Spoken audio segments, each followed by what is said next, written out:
Well, hello and welcome all. Before proceeding, I pay my respects to the Murrumbidgee people as the traditional and original custodians of the lands on which we meet, and I acknowledge the continuing connection of the Tasmanian Aboriginal people to the skies, land and waterways. I pay respect to elders past and present. Before we commence with tonight's council meeting, please let us all pause for a quiet moment of reflection and respect.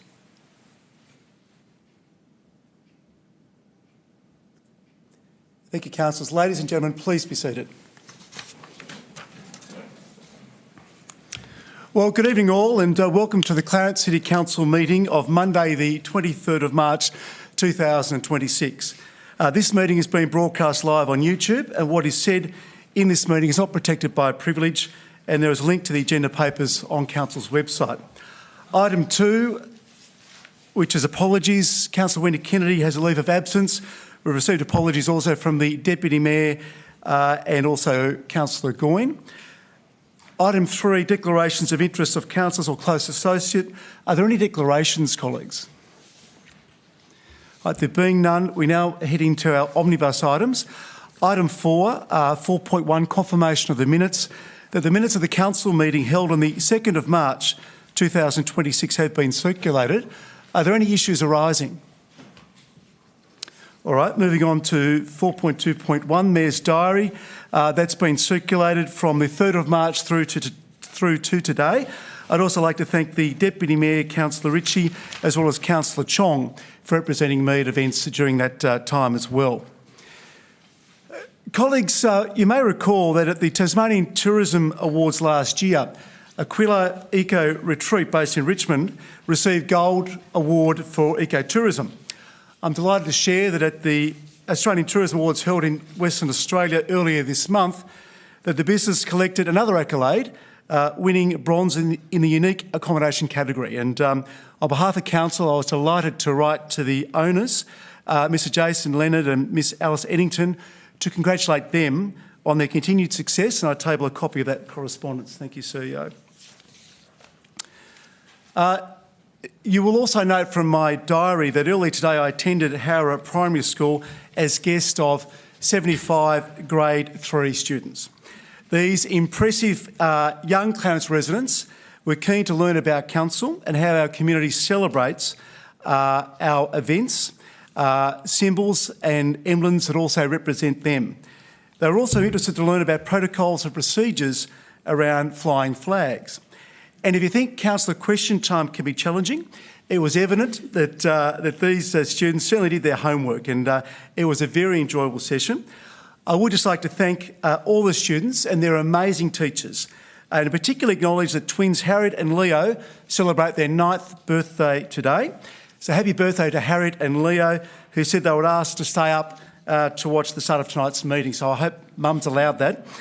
On behalf of the 3 classes, I received this card from Stella, and Stella writes, HPS Primary, we learn, we grow, we play, we look, we listen, we show we are kind. You are a part of Howrah Primary School. We are Australia. And again, I thank Stella and all the inspiring Grade 3 students of Howrah Primary School. Thank you. Also, as outlined in my diary, it was a pleasure to attend the 2026 Clarence Open Tennis Tournament on the 8 Hours Day public holiday, Monday the 9th of March. This annual popular tournament is hosted by the Rosny Park Tennis Club, and as I say, I was delighted to attend this year with the Deputy Mayor and also Councillor Hume. I think he'd agree it was a fantastic day. And I've received a letter from Co-President Graham Bird, who writes, Hello, Mayor Blomley. Many thanks for finding the time in your busy schedule to attend the recent 2026 Clarence Open Tennis Tournament. Your continued support for the tournament and our club is very much appreciated. I hope you enjoyed the day. I am sorry that I was not there to catch up with you. By all accounts, the tournament was a great success. I'd also like to take this opportunity to thank your council for its generous sponsorship of the event. It is certainly very much appreciated, and I trust that you could see firsthand how this event promotes Clarence in a very good light, promoting outdoor sport to a wide variety of participants, some who travel from interstate, particularly children, teenagers and young adults. And I'll table that one as well. Thank you, CEO. All right, 4.3 council workshops as listed in the agenda. 4.4, tabling of petitions. CEO, are there any petitions this evening? Thank you, Mayor. No. Thank you.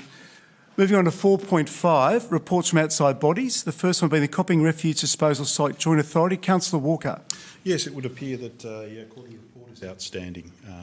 Could be a number of reasons, including dealing with the astronomical price of diesel, but I'm sure we'll get onto it and have it for the next meeting. Thank you, Councillor Walker. There's nothing to report with Tasways South. Tas Water Corporation, nothing at this time. However, the Board Selection Committee, of which I'm a member, will meet in late April. So depending on what is determined there, I may have something to report in early May. The Greater Hobart Committee, the Greater Hobart Strategic Partnership will meet this Wednesday to work through a full agenda. So again, I'll be in a position next meeting to provide an update. Are there any other reports for tabling, colleagues? Councillor Chong. Thank you, Mr Mayor. And to table the February minutes of the Richmond Advisory Committee and the December minutes of Cycling South. Thank you very much. Any other reports, colleagues? All right, thank you. Moving now to 4.6, the weekly briefing reports. The weekly briefing reports of the 2nd, the 9th and the 16th of March have been circulated. Are there any matters arising? Councillor James. Thank you, Mr Mayor. First one is in relation to the 16th of March and the South East Regional Park project update. I thank Mr Graham for his report, but it says, amongst other things, and I quote, "The timing for delivery of the park itself has not yet been determined," unquote. Could he explain, because this has been ongoing for nearly 4 years now, and Council hoping to deliver on a South East Regional Park, can he please advise of when we will start to actually have some designs done or any other work as part of the investigations of this valuable asset which we'll all enjoy once it is completed? Thank you, Councillor James. Mr Graham, please. Through you, Mr Mayor, as the weekly briefing report explains, we're underway with the land survey and the natural values assessment. They'll inform the initial preliminary concepts and what it might look like. We're looking at engaging with the preliminary engagement with the community in the second half of this year, and to then bring some concept designs to the next council early in 27. Thank you, Mr Graham. Do you have a second one, Councillor James? Yes, the 2nd of March 2026. Update on Kangaroo Bay Boulevard and Hunter developments. It says, amongst other things, that the original approval was issued on the 9th of November 21 with a nominal lapse date of the 9th of November 23. The second paragraph, an extension of time request was granted on the 8th of February 2022, which extended the lapse date to the 9th of November 2025. My first question is, why wasn't the request granted prior to the lapse date of the 9th of November 2023? Please. Mr Maher, thank you. Through you, Mayor. Thank you, Councillor, for the question. The simple answer is that the Act allows an application for extension to be made any time up to 6 months after the expiry of a permit.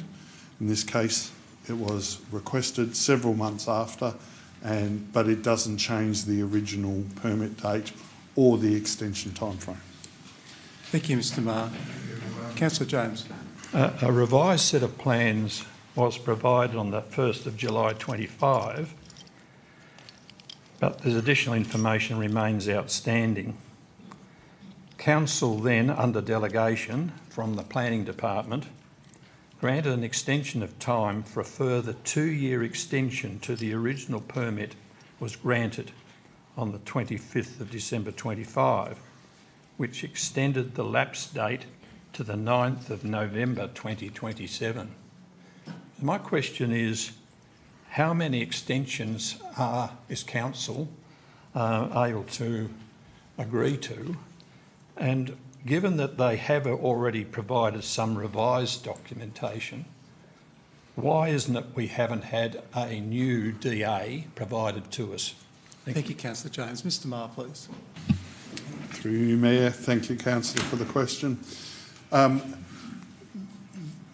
Under the Act, Council can grant two-year extensions, in which case this has been done, without any additional criteria.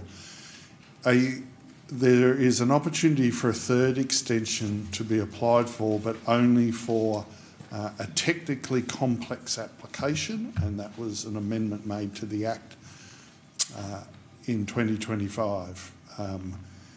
I doubt this would fall into such a category, so that would suggest that the current end date that we have is going to be the end date for this particular application. In terms of why we haven't got a new application, this matter has been workshopped with Council. We have a revised application that has not proceeded past further information. Despite many requests, we haven't received that further information. They have up to 2 years to provide that further information under the Act. Thank you, Mr Maher. Councillor James, thank you. To the same matter, an extension of time request for a further 2 years extension was granted on the 25th of December 2025. I understand delegation was exercised by the appropriate officer, but my understanding is that in some of these complicated and ongoing matters, that usually, or in my understanding, that the matter is tabled for Council to note prior to granting a further 2 years extension. Could I have some clarification in relation to that on what we call rather complicated matters? Thank you, Councillor James. Mr Maher. Through you, Mayor. Council, I don't necessarily agree that it's Council's practice to provide a note of any extension of time prior to it being granted. And I would actually hesitate to call this a particularly complex application. It is a large application, but it's being dealt with in accordance with the normal provisions of the Act. And as pointed out by Councillor James, the extension of time was granted under delegation, which was granted by Council under my hand. Thank you, Mr Maher. Councillor Hugh, thank you. Mr Mayor, referring to the weekly briefing report of the week commencing 16 March 2026 and the briefing on electric vehicle charging infrastructure, I know we've been told before that electric vehicles, in terms of recurrent costs of an EV lease, save council money, and I was wondering what proportion of the fleet is electric vehicles and are there any plans to increase that number? Thank you, Councillor Hugh. Mr Graham, thank you. I went for the money shot, sorry. I'll take on notice the percentage of the fleet that are EV, and I'll provide that through a further weekly briefing report.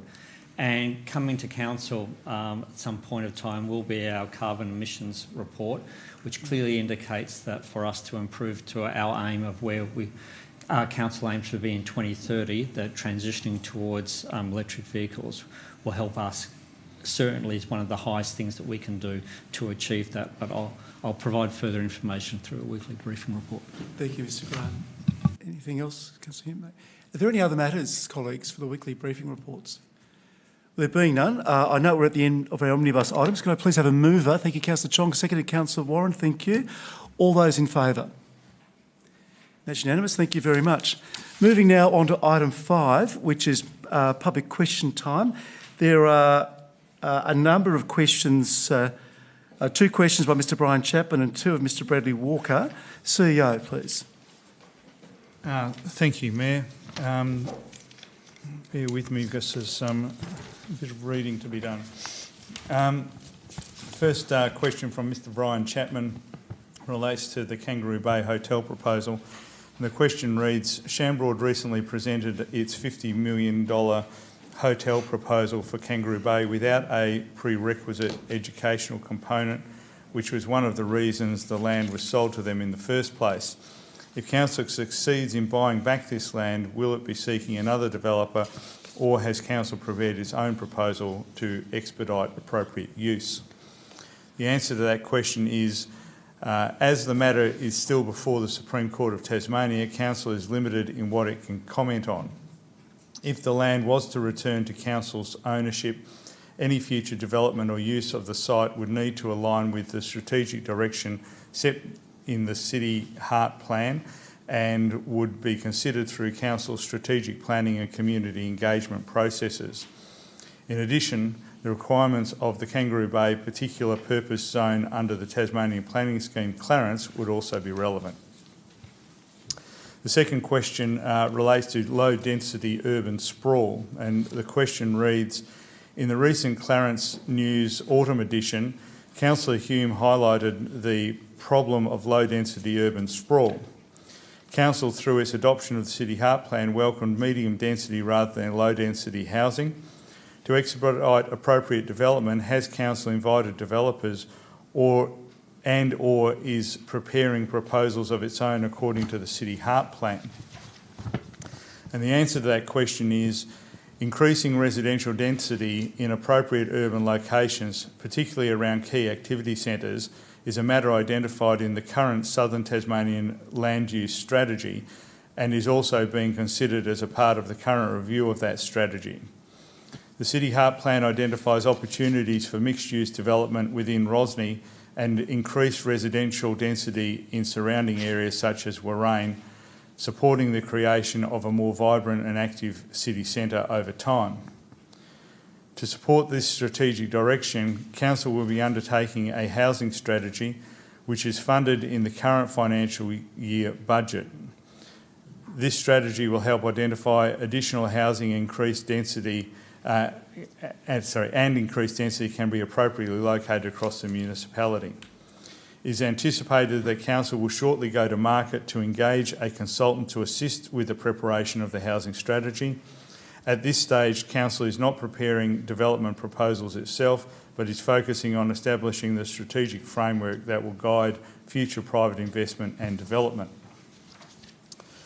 Next two questions are from Mr Bradley Walker of Howrah. Mr Walker's first question relates to crossing and traffic calming measures in Duntroon Drive, Rugby. The question reads, further to my question raised at Council's 10th of February 2026 meeting about crossing/traffic calming measures at Duntroon Drive, Rugby, as this relates to safety of our children, can Council provide an estimate of costs that it would need to allocate themselves to construct a traffic island and, at minimum, an oncoming children crossing sign at either side of the island, so we know what costs are involved for the safety of our children? The answer to that question is Council is currently progressing detailed design for two pedestrian crossings in Bertonia Street and Duntroon Drive, Rugby. A budget allocation of $45,000 has been allocated for the design. Once the detailed design is finalised, we will then be in a position to estimate construction costs. And the second question relates to compliance and enforcement policies and procedures. Mr Walker asks, following a deputation I started at the 18th of August 25 Council meeting, I had a meeting with Council's Mayor and Council's Head of Governance. Can Council please confirm, make public, the reasons stated in this meeting as to why the Clarence City Council doesn't allow their compliance and enforcement policy and procedures to be available to the public to access like nearly all other Tasmanian councils? The answer to that question is, in the meeting, Mr Walker was advised that council enforcement officers work in accordance with legislation which prescribes how enforcement may be undertaken and in accordance with the various internal policies and procedures. Council enforcement officers are currently working on an enforcement and compliance policy and associated procedures. Thank you. Thank you, CEO. Moving now on to 5.3, answers to previous questions taken on notice. We have one there from Mr Michael Figg from the 2nd of March, also Mr Victor Marsh from the 2nd of March, as listed in the agenda.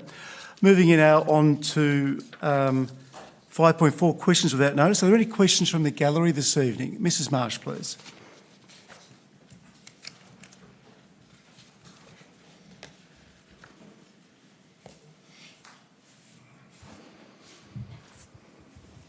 Joanne Marshbell-Reeve. There is evidence that damage is being done to features of the Kangaroo Bay parkland and footpath in the vicinity of where the Saturday market is held. Service access lids on the footpath are cracked. The paved shapes are obliterated by disturbance of the gravel surface, and the 2022 mooring art installation has been damaged. So my question is, has the mooring been damaged by a market vehicle? And if so, how much are repairs expected to cost? Thank you, Mrs Marsh. Mr Graham, do you have the information? Sorry, through you, Mr Mayor. No, I don't have any information on that. I'll take it on notice. Thank you. Thank you. Mr Marsh, do you have a question this evening? Are there any other questions from the gallery? Mr Figg, thank you.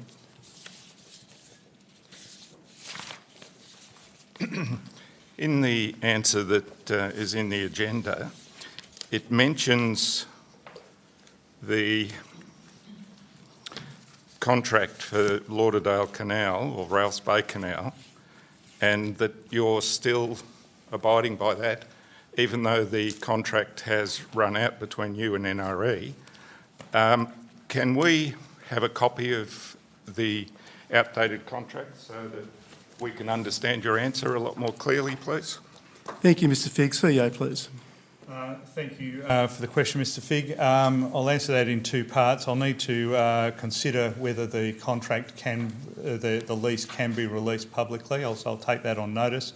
In respect to the substance of your question about how can the contract be continuing, those lease contracts have a holding over provision. So as the contract ends or the lease ends, if a new contract hasn't been negotiated, then the old contract continues until it's either replaced or the parties decide to walk away.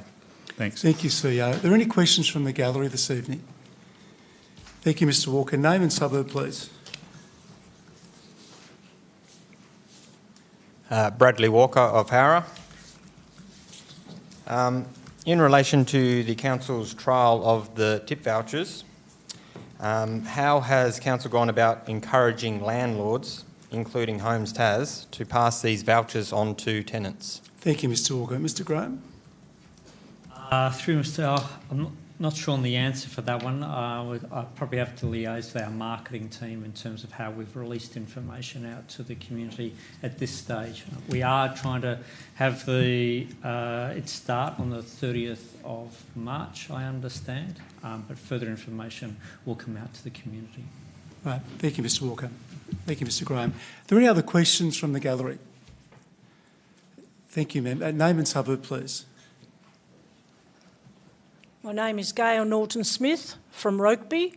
I'm just wondering about our situation in Rokeby, as many of you would be aware, is becoming very busy, especially with all the new developments going on. Traffic and trucks using their engine brakes. I'm just wondering if we're able to install some signs of not using engine brakes. I realise engine brakes are not illegal to be used, but it's becoming very evident in my area in particular that they're constantly using their engine brakes where really they don't need to be. My husband's an ex-truck driver and his answer is every time, they don't need to be doing it now. At the moment, for the last 2 days, there has been a truck that's been going non-stop since early this morning until I actually came to this meeting, and he has used his engine brake non-stop, empty or full. So I'm just wondering if we can have some signs in the area. I have spoken to various politicians when we've had voting coming up, but nothing has ever gone ahead. So that would be good if somebody could tell me that maybe one day we'll get some. Thank you. Thank you for your question. CEO, please. Thank you. Thank you, Mayor. I just have a quick follow-up question. Which roads are you referring to? Just so that we understand. Tollard Drive predominantly. Great, thank you. As in it's an access road to everywhere now. Yeah. Thank you. Nearly a major highway, actually. So the question was about signage and the possibility there. Yeah. Thank you. So we'll look into that, and there'll be an answer in the. Excellent. Thank you. All right. Are there any other questions from the gallery this evening? Okay, there being none, we move now on to our item number 6, which is deputations. Members of the public making deputations are reminded that they are limited to 3 minutes, and as the timer will sound at the end of that time, and in the interest of fairness, I will try to strictly enforce that, so just so we're fair to everybody. CEO. Thank you, Mayor. We have 2 deputations tonight, both in respect to the Waverley Flora Park Reserve Management Plan. The first deputation is from Ms Helen Tate.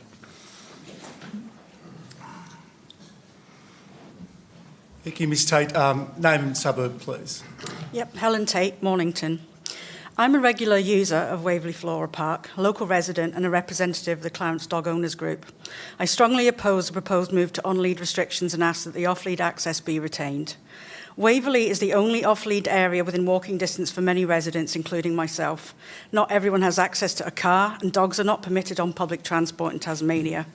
We are seeing increasing infill development and smaller properties. I live in a unit with no yard, so access to nearby off-lead space is not a luxury, it's essential.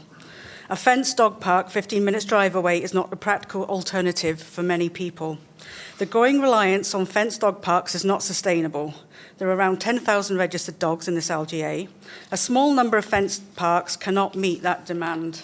They also don't suit all dogs. My own dog has been attacked and is now reactive. I cannot safely take her into a crowded enclosed space. Fenced parks can also increase disease transmission and reduce responsible supervision. They are part of the solution, but they cannot replace open, dispersed off-lead areas like Waverley. The proposal is based on protecting flora and fauna, but the evidence for impact from off-lead dogs is far from convincing. At another local reserve, Glebe Hill, 3 threatened plant species were removed from the threatened flora register during a period when dogs were allowed off-lead access to the reserve. For Waverley Flora Park, state government and community data shows no recorded populations of threatened animals, mammals or reptiles, despite claims in the management plan. The premise that the presence of possum habitat should preclude off-lead dog access is overly restrictive and would mean that the entirety of Tasmania, including Hobart Airport gift shop, would be off limits. Meanwhile, the real pressures on wildlife are obvious. Surrounding roads, development and predation and spread of disease by domestic cats. On-lead restrictions for dogs are unlikely to meaningfully address these issues. If this change proceeds, it sets a precedent for other reserves, something which we have already begun to see. The cumulative loss of off-lead areas will have real consequences for dog welfare and community well-being. Dogs that don't get enough exercise and stimulation are more likely to develop behavioural problems, which ultimately affects the broader community. Finally, I am concerned that key stakeholders included mountain bike representatives, but not dog owners. Dog walkers are by far the primary users of this reserve. It is difficult to justify a decision that so significantly impacts a major user group without directly consulting them. In summary, the environmental benefits of this proposal are uncertain, but the negative impacts on the community are clear and significant. I ask Council to retain off-lead access at Waverley, or at the very least, pause this proposal and undertake proper consultation with dog owners. Thank you. Thank you, Ms Tate. And the second deputy, please, CEO. Thank you. Second deputy tonight is Ms Tansy Lewis. Welcome back, Ms Lewis. Name and suburb, please. Sorry, this sandal. Tansy Lewis. I'm president of the Hobart Dog Walking Association Inc. and I'm from South Hobart. The Hobart Dog Walking Association and Clarence Dog Owners Group promotes the importance of public dog off-lead areas for physical, mental and social health of dogs and people. In forming the Waverley Park Plan, no one from Council contacted either the Clarence Dog Owners Network or the Hobart Dog Walking Association or any of its members to discuss the proposed changes to dog arrangements. This is not consultation that we expect or we have been promised take place when the last review was undertaken. As such, an amendment to delete at this time recommendations 21 and 22 is required and wanted. When Recommendation 23 is enacted, discussion and consultation over the data collected will inform Council as to any evidence-based changes that may need to be in the plan. Approximately 44% of Tasmanian residents live in a household with at least one dog, according to the Tasmanian Housing Strategy. Clarence is home to 9,500 registered dogs. All Tasmanian councils need to be forward-thinking and proactive in planning for dog owners and dog off-leash areas, given new state laws that allow pets in rentals. Dog walkers need to be able to walk to a public off-leash dog exercise area that's no more than 15 minutes from where the dog lives, because people are time poor, some dog walkers are elderly, have mobility issues, not everyone drives, and fuel prices are increasing, with rationing likely. The Hornsby Shire Council in Sydney has a walkability metric of 1.5 to 2 kilometres for accessing dog off-leash areas, which is about a 20-minute walk being applied. According to the Hornsby Shire Council, best practice planning requires a sufficient number of appropriately distributed facilities to avoid congestion and conflicts between dogs.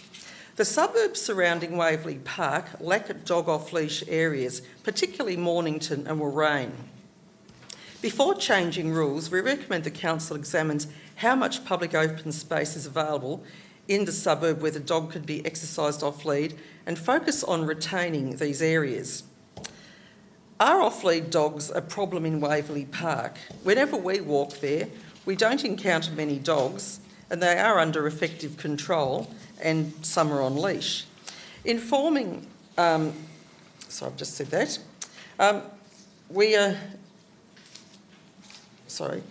Also, in terms of consulting us in future, I'd just like to remind Council that under the Dog Control Act, Section 3.B, it's important to consult with any appropriate body or organisation. Thank you, Ms Lewis. Thank you. Thank you very much.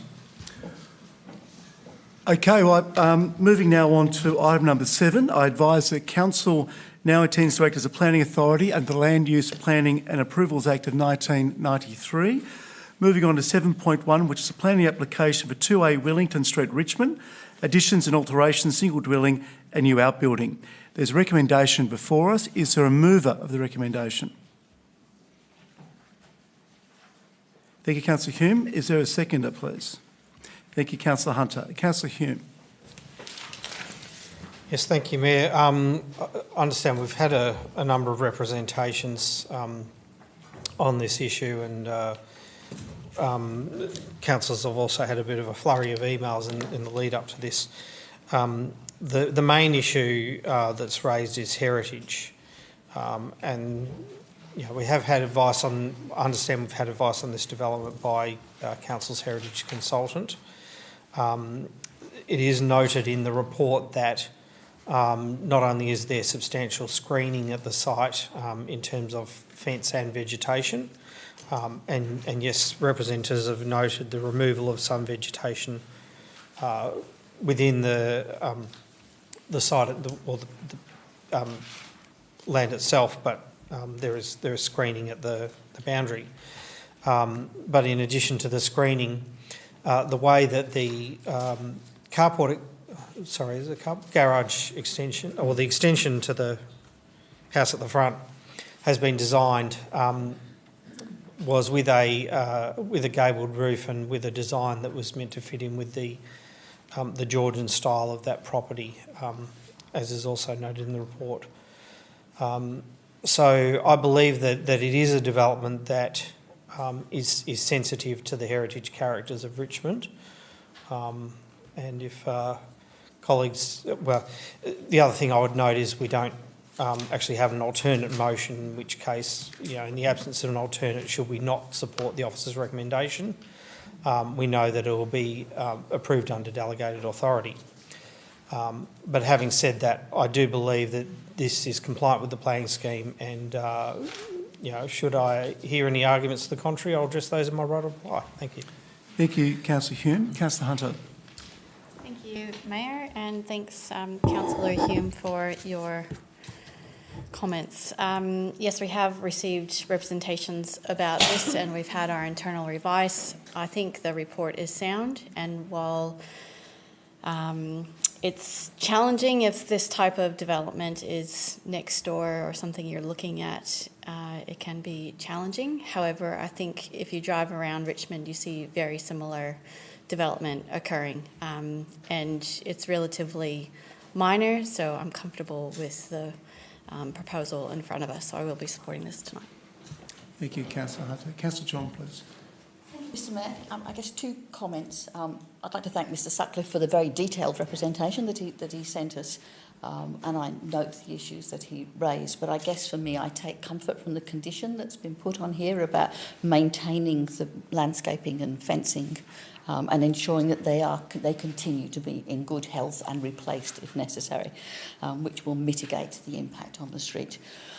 The other thing, I guess, is a comment from Mr Brendan Sharp about Heritage Officer changing regularly and how it would be very helpful if the information on heritage is consistent and transparent, and the perception that that's not necessarily always being the case. So I note that, I guess, but I will be supporting the recommendation. Thank you, Councillor Chong. Councillor James, thank you. Thank you, Mr Mayor, and may I say from the outset that the two written representations that I think we've received in the last 24 hours really go to the crux of the matter in relation to why they are opposed. Those two representatives in particular are opposed to this development. The actual recommendation includes all landscaping and fencing has to be maintained in a state of good repair at all times and must not be altered or removed without further consideration or approval from Council. It seems as though that from the representations, and one in particular, there's going to be quite a number of trees or vegetation removed from the site in order to develop this particular development. And because that has been identified by the representative, I'm inclined to agree with him because of those photos that he attached to the development, or to his submission, shows quite clearly that there will have to be a number of trees, and even the cypress, which is right at the front of the property, that may be impacted upon because of the nature of the development of the construction works that will have to occur. So in the officer's recommendation, in the assessment under the performance criteria on page 18, it states the local historic heritage code, and that excluding the demolition, is proposed that the development would be visible from the road which does not comply with the acceptable solution. And in the assessment and in the performance criteria, it goes on to say the proposal includes a garage with a proposed setback of 6.044 metres from the boundary frontage. While this would be less than that of immediate surrounding dwellings at 2, 4 and 6 Wellington, the proposed setback would allow for the retention of existing vegetation. This is the important part, the retention of existing vegetation and fencing. Now, it seems to me that from those photos that we received and the submissions, that the vegetation will be removed. It seems as though to me that from those photos that there will be no screening, or there will be limited screening, and if there is any screening that's left, would have to be very minimal in order to be able to have this particular proposal constructed in that site. I believe that this particular proposal is contrary to the local historic heritage code, and because of the nature of the development being visible from the road, It does not comply and does not, as far as the performance criteria is concerned, does not provide a reasonable setback and is viewed from the from the road in Wellington Street. I will not support the proposal. Thank you, Councillor James. Anyone else wishing to speak to this? There being none, Councillor Hume, right of reply, please. Thank you, Mayor.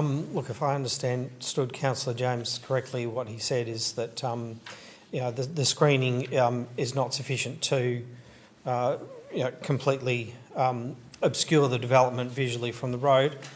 That is true. I think it's important to note that in the officer's report there's actually several things they referred to, and there are some fairly specific criteria in the Historic Heritage Code. But the screening will partially obscure the development, but that's actually just one part of the development's compliance with the heritage aspects. So it also mentions the fact that the gabled roof sort of maintains the Georgian style in keeping with the house that's there. So it's actually a number of ways in which, and they've even assessed the extension to the building, even though it's obscured by the garage, noting that given a permit, the developer could build the building extension without the garage, and therefore that also has to be taken into account. But it's actually a number of aspects of the development. The simple fact that the development can be seen from the street is not on its own an indication of non-compliance with the code. The screening softens the impact, but as does the character of the building that's being built. Thank you. Thank you, Councillor Hume. Well, I'll put the motion, that is the recommendation. All those in favour? Those against? So carried. Thank you. Moving now on to item 7.2, which is the Local Provision Schedule Amendment, Glebe Hill Neighbourhood Centre Specific Area Plan. I'll call for a move of the recommendation, please. Thank you, Councillor Hunter. Is there a seconder? Thank you, Councillor Chong. Councillor Hunter. I think this is fairly straightforward. It's great when planning officers can recognise or identify when there's gaps in the planning scheme, because I know a number of people, including myself, when you have read it for a proposed development and something doesn't make sense. So I really appreciate the officers identifying this and bringing it to our attention, and I seek colleagues' support. Thank you, Councillor Hunter. Councillor Chong, please. Support Councillor Hunter's comments and the officer's report. Thank you. Anyone else wish to speak to this? All right, there being none, there probably is no need for a right of reply, Councillor Hunter. I'll put the motion as a recommendation. All those in favour? That's unanimous. Thank you very much, colleagues. Council now concludes its deliberations as a planning authority under the Land Use Planning and Approvals Act of 1993. Moving on to item 8, which is reports of officers. The first one is 8.1.1, petition stop spraying glyphosate in children's play parks and playgrounds. There's a recommendation before us. Have a move of the recommendation, please. Thank you, Councillor Hume. Seconded, Councillor Mulder. Do you wish to... Councillor Hume, thank you. Thank you, Mayor. Look, these issues were canvassed quite extensively in the debate over the Councillor Goyne's motion to stop using glyphosate as a herbicide in council parks and reserves. And we know from the evidence or the expert scientific advice that's given by the APVMA is that glyphosate-based herbicides, as long as they're used in accordance with the guidelines, and I note, as per the report, that council does actually go above and beyond in terms of our safety measures and also notifications about the use of glyphosate-based herbicides. and they are safe when used in accordance with those very strict guidelines. There are certain herbicides that are the only ones that council uses that are approved for use and recommended to be used. But I think it's not just if you don't trust the expert advice of the APVMA, I noticed that there are also regulatory authorities in a number of other countries that come to the same conclusion about the use of these herbicides in playgrounds and play parks, and that includes the authorities of Canada, the EU, United States and South Korea. And it's also noted in the report that the alternatives hand weeding has been looked at and is hideously expensive by comparison to these tools. Look, I understand that people have anxiety about chemicals, and particularly manufactured chemicals and maybe chemicals that they really don't understand. But we do need to trust the experts. We need to trust the science, and I think the science on this is quite clear. Thank you. Thank you, Councillor Hume. Councillor Mulder. Nothing to add, Mr Mayor. Thank you. Any other colleagues wishing to speak to this? Recognising that all we're essentially doing is noting the report. Councillor Walker. As I note the report, I totally understand the intent of the signatories to the petition. This is a situation where we rely on advice and we reflect on the trade-offs of cessation of use. And I'm aware of what that has resulted in some other council areas. So I'd rather not use it, but we're working on advice. That said, there's a lot of parks in Clarence, a lot of reserves, and I just wonder within all of that area, noting the significant burden it would be to be herbicide free or reduced, within all of that space, might there be a case to at least trial one as herbicide free? See how we go. It could be a disaster, could totally overgrow with weeds and I could be proved to be wrong. But having a hypoallergenic sort of place is something that a segment of our community would really appreciate. And I'm making this without the basis of any facts and figures beyond me, but I think it is worth exploring. And while I'm noting, I'll note the presence of Councillor Warren here and thank her for how she worked around the no spay register motion she brought. Initially I had concerns with that. The way that it was updated and nuanced and amended by her has led to a very straightforward proposal for people to mark out their area as not wishing to have be sprayed, and I think that was a good outcome. So I thank her for that. I understand the sentiment of the petitioners, but I will be supporting this petition or noting it as listed.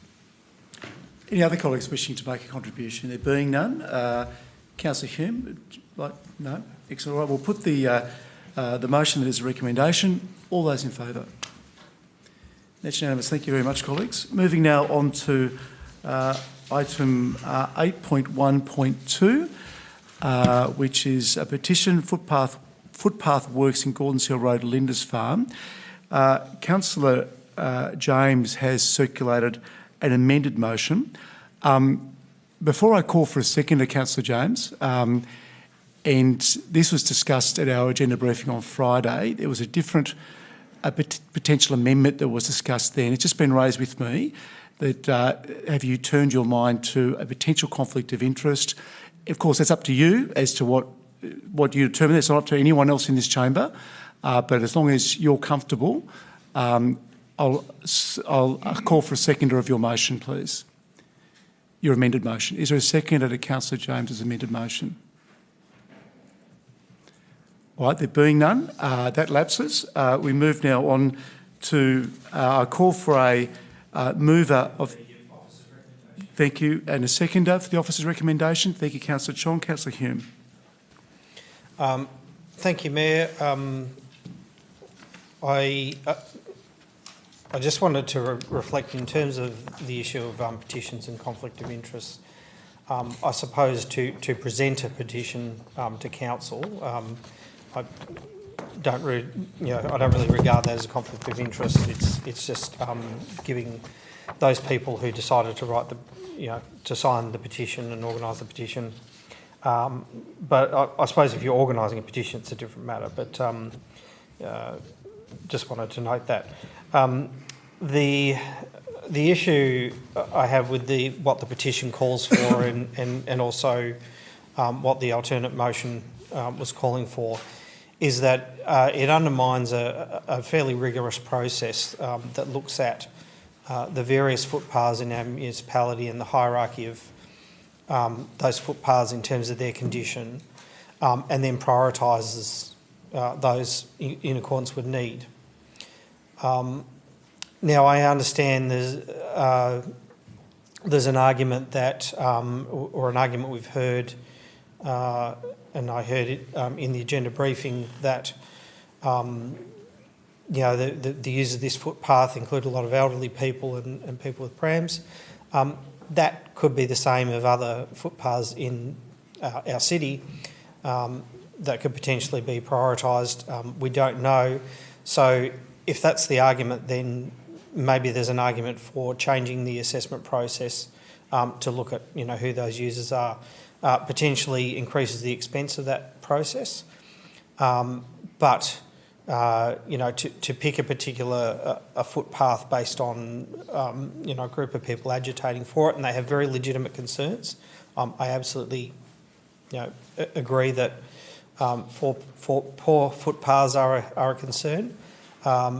But we do need to, if you fix a footpath in one area, you potentially take funding away from another. You could also argue, and I know some may through the budget process, that the overall budget for footpath fixes should be increased. That's an argument you can put. But I do think it's problematic and sets a bad precedent if you pick a particular footpath and, in contradiction to the process of assessing and prioritising them according to those of the greatest need, including like the ones in this area are assessed as poor. There are some that are assessed at a higher level, which is hazardous. That means they're actually a danger to the public. So, I'm concerned, just as the CEO is in his comments on this motion, about what sort of precedent this sets and undermining the proper process for prioritising footpath repairs according to need. So I put the officer, or commend the officer's recommendation. Thank you. Thank you, Councillor Hume. Councillor Chong. Mr Mayor, I don't think there's anybody around this table who hasn't been stopped in a street and talked about the poor level of a footpath, whether it's in Lindisfarne or Richmond or South Arm or Acton, or there is always a footpath that people view as being unsatisfactory.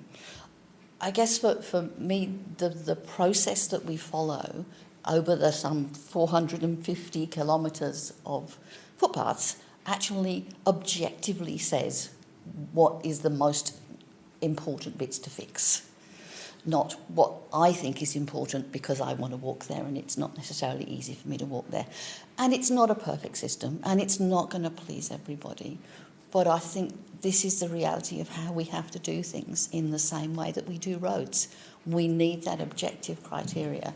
And whilst I absolutely understand the intent behind the petition and are happy to note the information that we're giving, we need to follow the process. Thank you, Councillor Chong. Any other colleagues wishing to speak to this recommendation?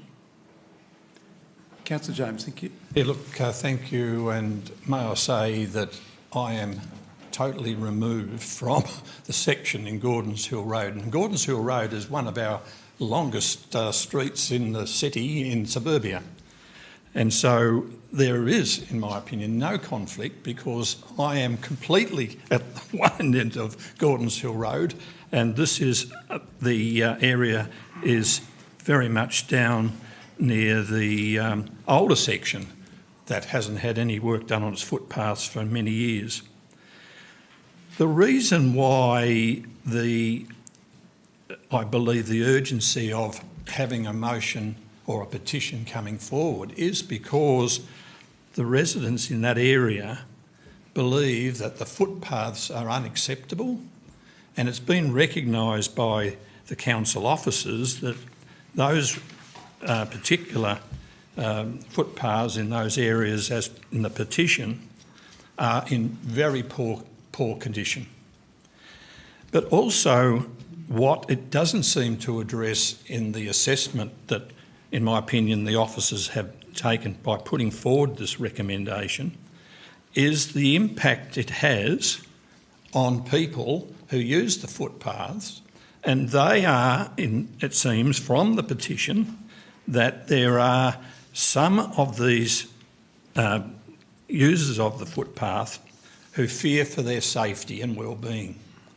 Now, I can recall some years ago when council was approached and asked to contribute to the footpath on the South Arm Highway between Acton Turnoff, South Arm Highway, and the footpath along that highway in front of, on the pavement in front of the Lauderdale Primary School. And that petition was on the basis it was unsafe, and the children were using that, and it was brought to the attention of this council that there needed to be substantial funds allocated in conjunction with the Department of State Growth to seal that footpath because it was of a safety and basically a concern for the parents of children and other users because it's so close to the highway. What I'm trying to do here is draw parallels between the safety of people, whether it's children or whether it's elderly or senior people, those that may have a disability, and their safety is really what's important here as part of what I would do as part of an assessment of whether or not those footpaths ought to be done now, or at least a design or some work being done in relation to that, rather than having to wait for an audit to basically come up with an answer or assessment that says that these footpaths are below standard, they're poor, and therefore they need to have attention. But this particular motion drags it out. The next condition audit is due in 2026. Following receipt of this report, at this section of the footpath will be compared to other Lindisfarne footpaths area, and an update progress report will be provided to councillors. Now, a lot of the other areas within Lindisfarne are at a very high standard. It's just this is an older section of Lindisfarne, and therefore their standard of footpath is very, very poor.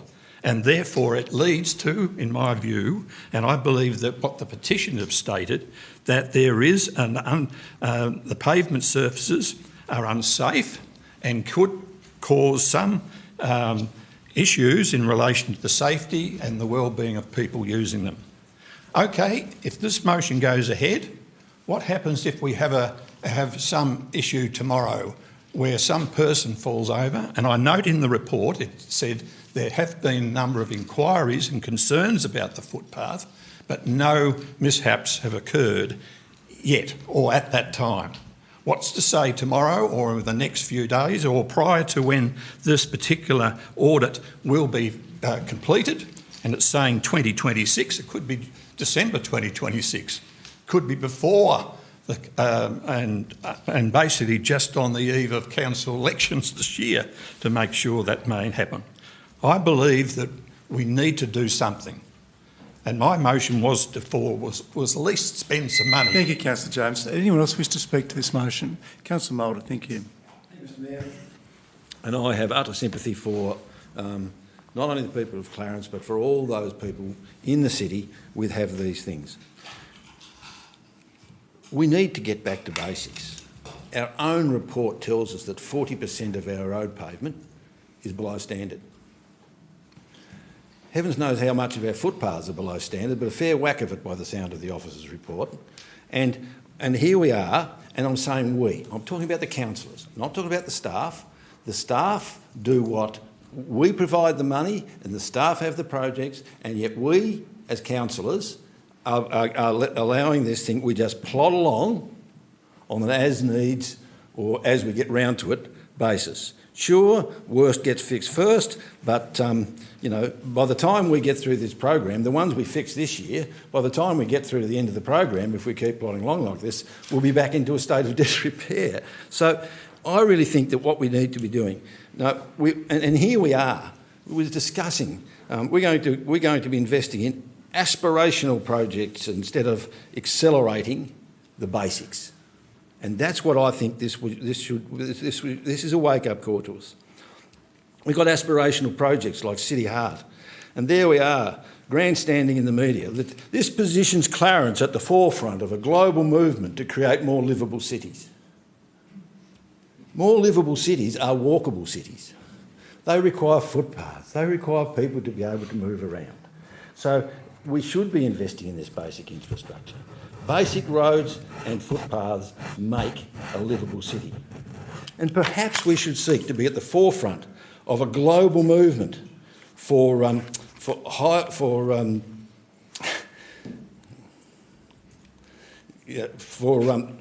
livability. Sorry, we should be at the global forefront of a movement for livable cities. Livable cities that recognise that Clarence is not Paris. It's not the centre of Hobart. It is not even Canberra or Sydney or Melbourne. We are a regional city, basically a commuter city with regional services and a service-based economy, and this is the sort of thing that makes you livable, not Taj Mahals out there. So I'm all for us taking this petition as a wake-up call and to accelerate the basics and give a slight slip on the aspirational. Councillor Walker, were you wanting to contribute? I think I probably will. What are my conflicts? Well, I frequently drive on this road at times, so I guess I benefit from better footpaths and the decreased likelihood of intercepting with people that sometimes need to go on the road or with some of the quality of the footpaths. I have nostalgic conflicts of interest, given the bus stop in this section was one I put significant parts of my formative teenage years into loitering for the number 65 Linwood to come and pick me up. I don't think Councillor James, Mayor, has any conflicts at all on this matter, because proximity is the test on that. It's not within his ballpark of a very long road. And don't profess to know everything about the bloke, but last I heard he didn't have a concreting business that was doing work within the Clarence municipality on a contractual basis. I appreciate the efforts that the petitioners made. We want people to have the circuit breaker of raising issues, and over time there may well be more effective methods than petitions, but this is one of the basic mechanisms people have. It's a way to say, hey, this is something that us are concerned about and want your attention and ideally action. I wasn't able to support Councillor James's motion because, again, I think that would be an inferior way of doing business than the structure. So I do support our structure of allocation for footpath repair. The question becomes the quantum.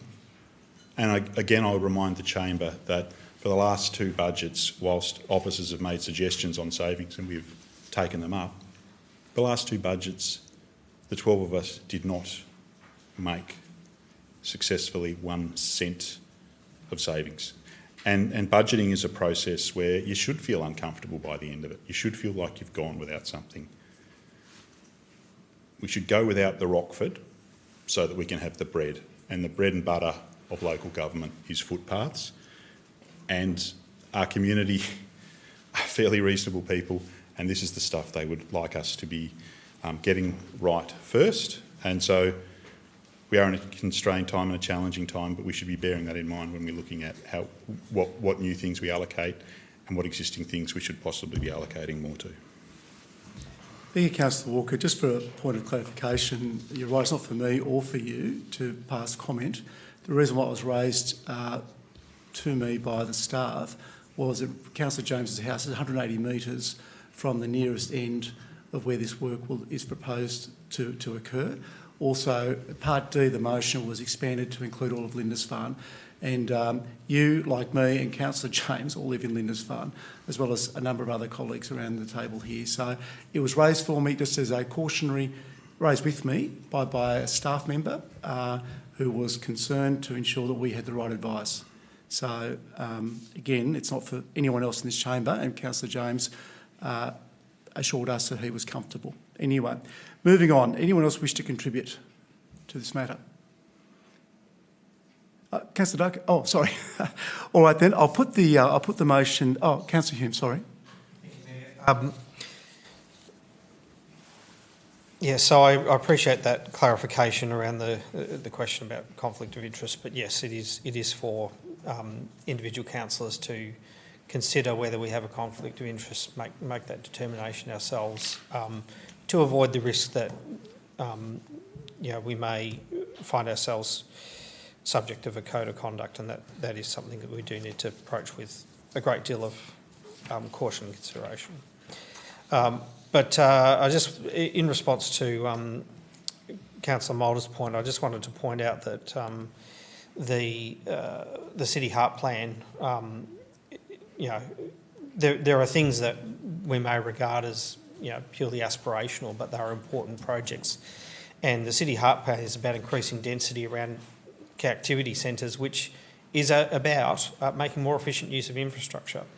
So, one way we can improve our investment in the basics is by increasing those aspects of the budget. But the City Heart Plan is actually putting money into densification, which means that we have more funds going into the infrastructure that's close to those population centres and making more efficient use of it. That's another way we can improve our infrastructure, is by doing that. In Councillor James's arguments, I didn't hear anything that convinced me, and I'd suggest convince our colleagues that we should undermine the assessment and repair process that we have in place, that audit process. He did ask the question, well, what happens if someone falls over? Well, if we are going to undermine that process and pull funding from somewhere else, what if we prioritise the repair of this footpath and then someone falls over at one of those locations that have been assessed as not just poor but hazardous?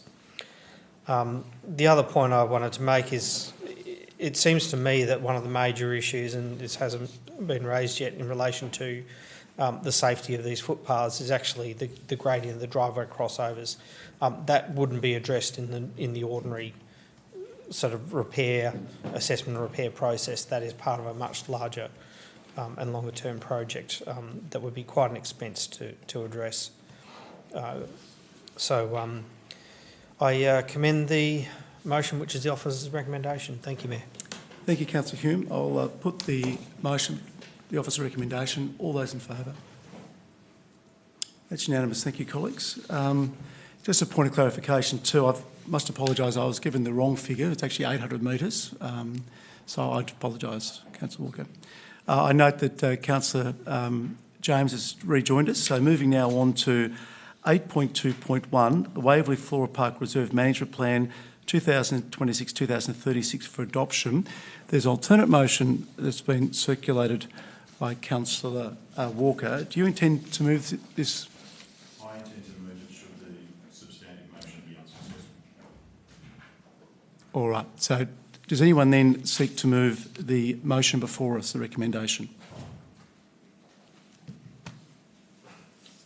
All right. Councillor Moulder, thank you. Seconded by Councillor Hume. Thank you. Councillor Moulder. I really don't have much to say about this. There's an awful lot of work gone into it, and I've made all my contributions in the various workshops. I have some, sort of a little bit of concerns about it. I hear where we're coming from in terms of of dog and off-lead access areas and things like that. And the dog policy, no doubt, is something we will have considerable discussions about down the track, as we always do. But I might say that on the dogs thing is that what the plan is going down that path, and it's not suggesting that dogs necessarily will be removed, but it's making it all dependent upon what the dog policy comes out. And it would be wrong of us to be engaging in this debate about this thing and not mentioning the elephant in the room, which everyone has picked up, but at least we're now giving the... And you know, as this goes out to public consultation, we'll get the feedback and we will get the issues from the dog walkers and, might I say, a host of other recreational users. There are more people using the thing. And so all I can say is this is a strategic plan. Does it sort of tick all my boxes? Of course it doesn't. But it ticks most of them.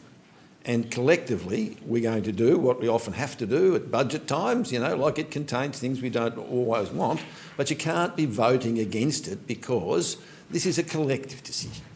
This is not an individual one, this is a collective decision. And I think that there's an awful amount of work gone into this stuff. No, a lot of work's gone into this stuff, none of it awful. And as such, I think it deserves the greatest support as a consultation document. And we look forward to hearing from the community.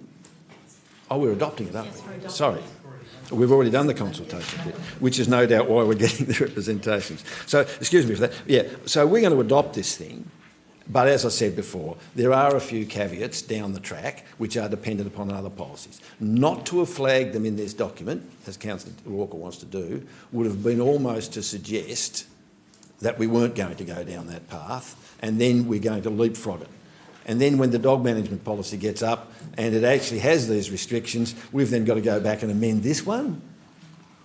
So come on, let's just be honest that it is what it is. It flags up issues, and none of them are set in science. If the dog policy comes back and says something else, or some other policy or some other submission comes back, some other policies that we're doing comes up, and we need to either amend this or amend that, then that's the process. That's what happens. These things are unlike the law of the Medes and Persians. These things are not carved in stone.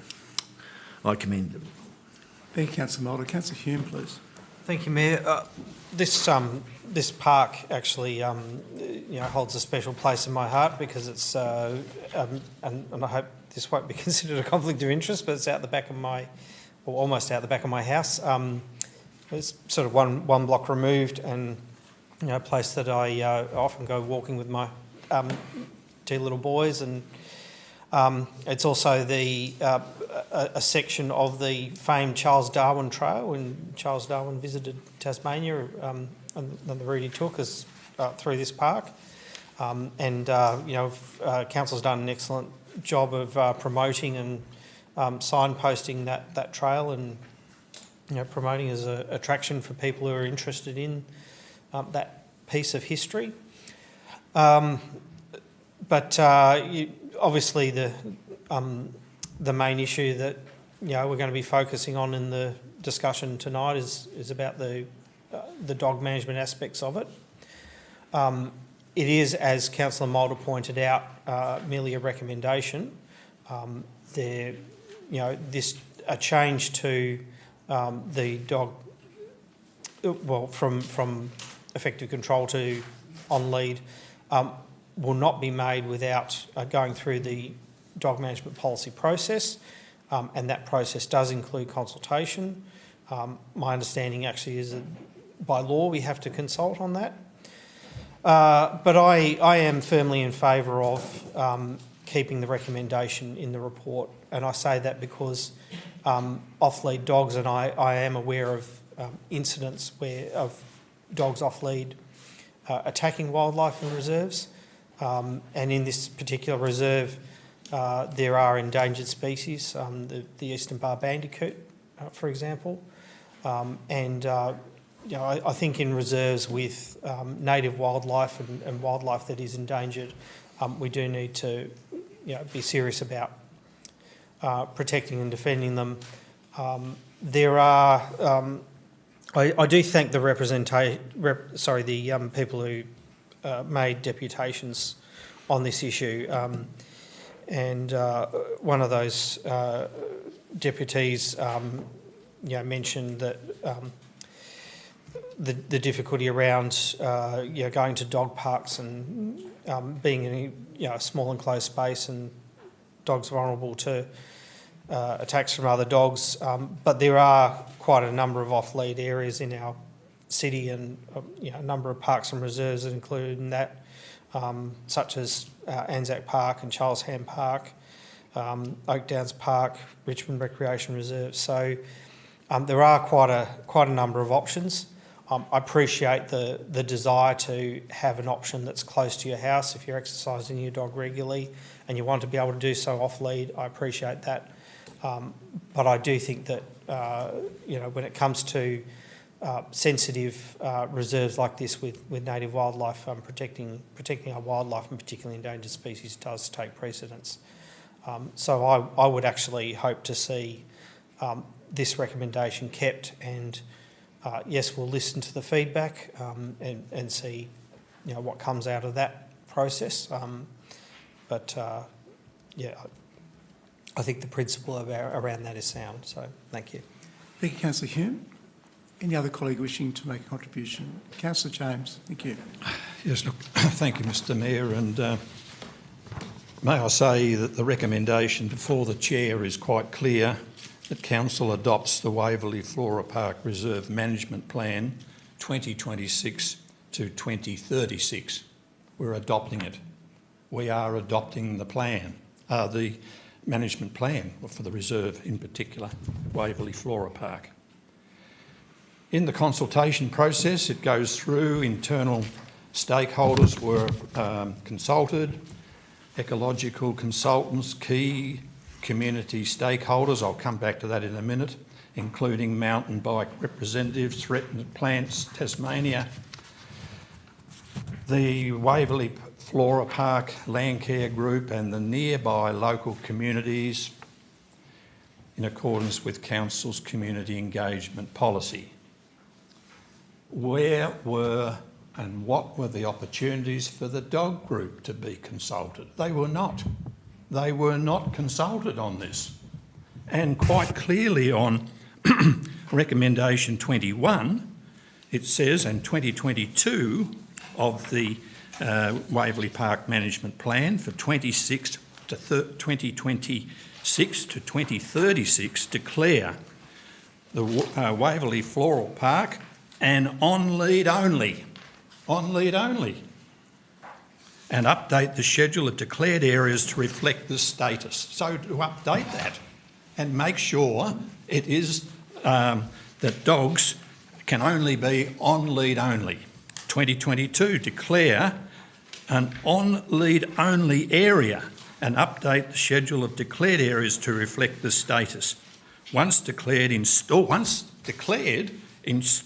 signage and monitor. So once this goes through tonight, what's stopping it proceeding to have signage installed and also being monitored for compliance? This is putting the cart before the horse. It really is, because what it's saying, we're basically setting in concrete the provisions of this particular park, and Councillor Hume made the comment, this is merely a recommendation. A merely recommendation. No, it's not a merely recommendation. It is approving this, and also it's declaring those areas on lead only, and therefore once declared, install signage and therefore monitor it for compliance. So once it goes through, if it's approved by Council this evening, then it's going to be monitored, and therefore, well, I'm not getting into the debate from the bench, but at this stage, I can only say, as I see it, this is my opinion only, and the fact of the matter is that we are approving this Waverley Reserve Plan, and it'll be too late, in my opinion, by the time we get round to doing the dog management review and we won't be able to get that through council until January 2027, because that's the timeline that's been established in relation to this. I'm just saying to my colleagues, you need to be very, very careful with this one, because by adopting it, we are basically starting with it and we're declaring it an on-lead only, and by hook or by crook, by the time it gets around to the review of the management dog review, it'll be too late. It'll be gone. So I'm saying, please consider this at this stage and be very, very careful, because it would seem to me that council can start installing the signs and monitor this area regardless of what may happen with the dog management area. And also, key people from the dog group have not been consulted on this, because they've made that statement quite clear to us, and they should have been consulted as one of these consultant groups, and their name is not on there, and therefore why shouldn't it be on there? And therefore they would have been made representations or been part of the consultations, and probably would have made this quite clear, that it should not necessarily be an on-lead, but it may be, what it has been in the past, an off-lead area for dogs. Before I call another speaker, it is important in this chamber that we are truthful and correct in what we say. If you go to the next paragraph, the one you just referred to, Councillor James, on page 65 of the publicly available report, it's actually at 2.5, it's actually in bold, it clearly states, this recommendation will not take effect unless adopted as an outcome of the review of Council's Dog Management Policy 2021. This review has commenced in 2026. It actually commenced today with a community consultation and will include further community consultation. Council recognises the importance of accessible off-lead exercise areas, and the policy review will provide the opportunity to assess dog exercise provision across the municipality in a balanced and consistent manner. I don't think the officers can be any clearer, and this was also pointed out at the agenda briefing on Friday, and I am gravely concerned that that position, some would seek to misrepresent that position, because it is clear, it's absolutely crystal clear. Councillor Chong. And look, I commend the management plan that's been put together. I think it's a very well thought out and well laid out management plan. It's already been through public consultation. Now, whether or not a particular group, any particular group was consulted, this was very widely publicised. If you had a concern, and it's not mine, and you didn't put in a submission, I kind of feel that is... So whose phone is that, please? Thank you.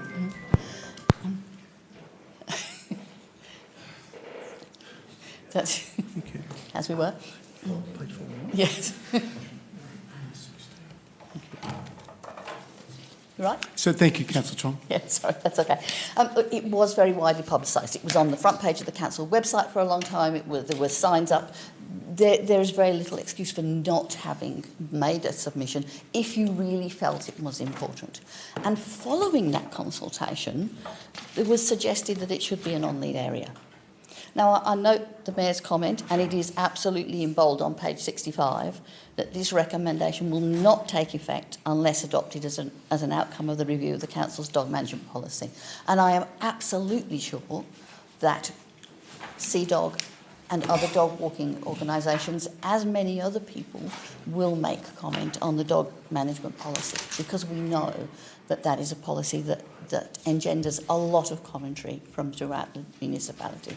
So I'm really happy to adopt this, understanding, as is noted in the report, that that recommendation about on-lead will not take effect until we've done the dog management policy review. Thank you, Councillor Tong. Before I call another speaker, another point of clarification. Page 4 of the Reserve Management Plan, at the top, it actually states, in black and white, extensive community and stakeholder engagement, including but not limited to the Clarence Dog Owners Group, CDOGs, local primary schools, Waverley Flora Park Land Care Group and BirdLife Tasmania. We then go across to page 16 of the report, at the very top of the page. The following stakeholders and user groups provided feedback. Number 1, Clarence Dog Owners Group, CDOGs. And more than 30 individuals and group discussions were recorded as part of the extensive community consultation. The online survey, as you know, attracted nearly 400 visits and nearly 240 respondents. So to say that particular user groups weren't engaged with is, again, not correct. Any other colleague wishing to make a contribution? Thank you, Councillor Hunter. There's nothing that brings out emotion like dogs. Yes, interesting, this one. I do have a degree in wildlife management and I'm very familiar with the impacts dogs can have on wildlife in reserves. But I'm also a dog owner that runs my dog off lead in council reserves. So it's always a bit of a conflict there on my values and thinking through the different scenarios. One point I would like to point out in the recommendations, which I think is interesting, is recommendation 23 is actually assessing the impacts of domestic animals and feral animals on local wildlife within the reserve by undertaking further remote camera monitoring. The interesting point is that is priority 2, where declaring the areas on lead only is priority 1. So how are you going to monitor the impact when the dogs are no longer allowed to be off lead? It's just something of interest. However, I'm comfortable with approving this tonight, given what the statements the Mayor just made about the report, as well as the actual management plan itself, and that these won't actually come into effect until the dog policy has been reviewed and finalised. So I presume this will be taken on recommendation to inform that policy when consultation goes out. So I will be endorsing this tonight. Thank you, Councillor Hunter. Any other colleagues wishing to speak to this? Councillor Walker, thank you. Thank you, Mayor. Now, I did give late notice today of my motion, and hence the courtesy of the usual procedure where the motion in the agenda goes first forward. I'll talk about what I'll be foreshadowing very soon. This is possibly the most underrated gem as far as reserves go in Clarence for bushland. Its proximity to where people live, its scale, the outlook, and a phenomenal amount of work has gone into this. And you know, the overwhelming substance of this report I can endorse, and I can congratulate the staff for the RIA. But, and it's a big but, gone about this the wrong way. We've gone about this the wrong way in relation to the dogs, and it's great you can consult with somebody by having a conversation, by listening to their points of view, and then it's done. You note it. Don't have to do anything with it. You can just say that it's been done because it has been done. and it would seem from some of the more active members of Sea Dogs that have taken the time to be here tonight, they don't report on being consulted, and the issues they've raised I think are substantial. And I also note the contribution from the member of the Hobart Dog Walkers Association, and I'll come back to an element of that very soon as well. In fact, maybe now. Because if we were fair dinkum with something like this and we were making that recommendation, there would be some telegraphing along the way about what we might do. What we might do. Offsets that would be identified to be part of this. Future things that might be looked at. Not getting into this binder, we're not even going to consider that because that's for the dog management policy, but yet this bit isn't for the dog management policy and we're just doing it now. And by the way, it doesn't really mean anything because nothing happens until the dog management. Well then, why are we doing it, point one? And two, why doesn't it look like the thumbs on the scale moving into that? Do you think this is... Have we not learnt anything from 2021? Are we looking at 2021 in dog years and thinking 35 years ago, what does that matter? There are options and workarounds. And a classic example is what's been done at Knocklofty on the other side of the river, and where, yeah, that's not much for off-lead, but there is a section at the beginning so that people can do that. And there would have been options to possibly do this, or to hint that that would be part of the conversation, but that hasn't happened. So that's why I did foreshadow, or I do now foreshadow my amended motion, which is a simple: Council adopts the Waverley Flora Park Reserve Management Plan 2026 to 2036, subject to the following changes, which are deletions of recommendations 21 and 22 on page 73 of the plan. because they can be interpreted as preempting the impending review of the policy. And, you know, any change regarding dog access might only be able to occur during that policy, but I tell you what, spoiler alert, we've telegraphed what's perceived with the way the process should be, and I think that's a problem. I think as a principle, any changes to off-lead areas should include offsets, and I've given the example of Knocklofty to maintain access to off-lead areas to impacted local residents. And this could actually involve resourcing demands like fence upgrades, and it would also likely require consultation. So if we go through a dog management policy and say, hey, we even find that spot, but stick with this plan here, there's going to be a long delay even if something is identified before that new off-lead area is there for the people of Mornington, the people of Warrane, some of the other surrounding areas that have dogs, because let's face it, over 9,500 people do, and they do pay for that. They pay for that. What are they getting for that seems to be less as the demand is increasing. And it's a shame that we've done this because, as I say, this is a really high calibre report in every area, but strategically it's a dog's breakfast when it comes to dog management. So please consider and reflect. 21 and 22 could come out, or alternatively, someone around this table now could pull a wildfire and call for a procedural motion for this matter to be considered in 3 weeks' time when more consideration and more nuance could occur. This is unfortunate. This should be a big tick and adoption of a plan for a really great area, but there's a bad taste in the mouth because how we're managing this matter, and it does not bode well for when we start doing the Dog Management Act review. Seek Council's lack of support for the motion as it currently stands.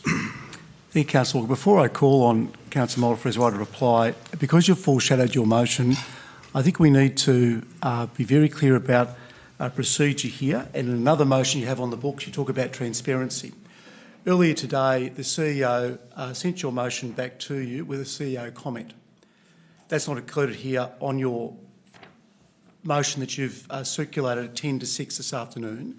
But I will make you aware, or remind you, Councillor Walker, of our meeting regs. It makes it very clear that in considering a notice of motion, the councillors have regard to the advice provided by the General Manager in respect of the motion. I don't know what happened from what I saw earlier this afternoon, where the CEO's comment was on your motion, to now being circulated without the CEO's comment. Well, there's a legal obligation that we have that CEO advice. Clarification, I do not recall any CEO advice being attached to amended motion, so I'm sure that someone will be able to furnish me with one. I also amended the rationale, and I'm also curious as to why you would have been furnished with a motion that I had asked not to be circulated. Take a seat, please. So, CEO, if you could please read your comments, please. Your advice. Thank you, Mayor. So my CEO comment as provided to Councillor Walker was the inclusion of recommendations 21 and 22 arise from public consultation. The recommendations reflect the feedback received from that consultation. Camera monitoring was undertaken as a part of the development of the Reserve Management Plan, which found dogs off lead and off track in sensitive areas within the reserves. The data formed part of the assessment criteria to inform recommendations 21 and 22. Recommendation 23 is included to monitor the ongoing impact of all domestic animals, not just dogs. Per section 2.5 of the agenda report, it is relevant to note that any change regarding dogs is not going to be implemented until the new dog management policy is in place and will only occur if supported by the new dog management policy, which will also be subject to community consultation. The dog policy review will also consider amendments and offsets as a part of the process and decision. I also note that the dog management policy consultation opened today. Thank you, CEO. I'm also just advised as well, just coming back to an earlier contribution, and one again to ensure that we're being truthful in this place, that the Secretary of Sea Dogs made a written submission to that process. I understand it to be you, Mr Polglaze.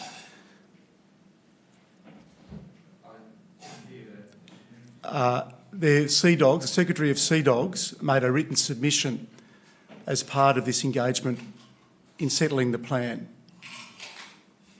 That would be true. Thank you. If you want me to respond first? No, thank you. I just wanted confirmation that I'm being truthful. So thank you. You've just confirmed that. So Sea Dogs were engaged and did provide a submission. Thank you very much. I now call on Councillor Mulder for his right of reply. Thank you. And can I say it's considerably shorter thanks to the contributions of yourself, Mr Mayor, and Councillor and Councillor Chong, and also the General Manager.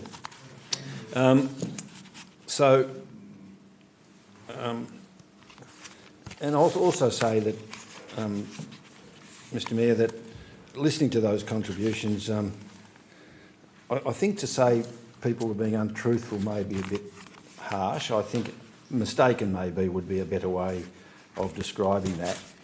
But as we go, so there's just a couple of little points left after all those other clarifications. First of all, I just think it's important that we're talking about on lead. We're not talking about banning dogs.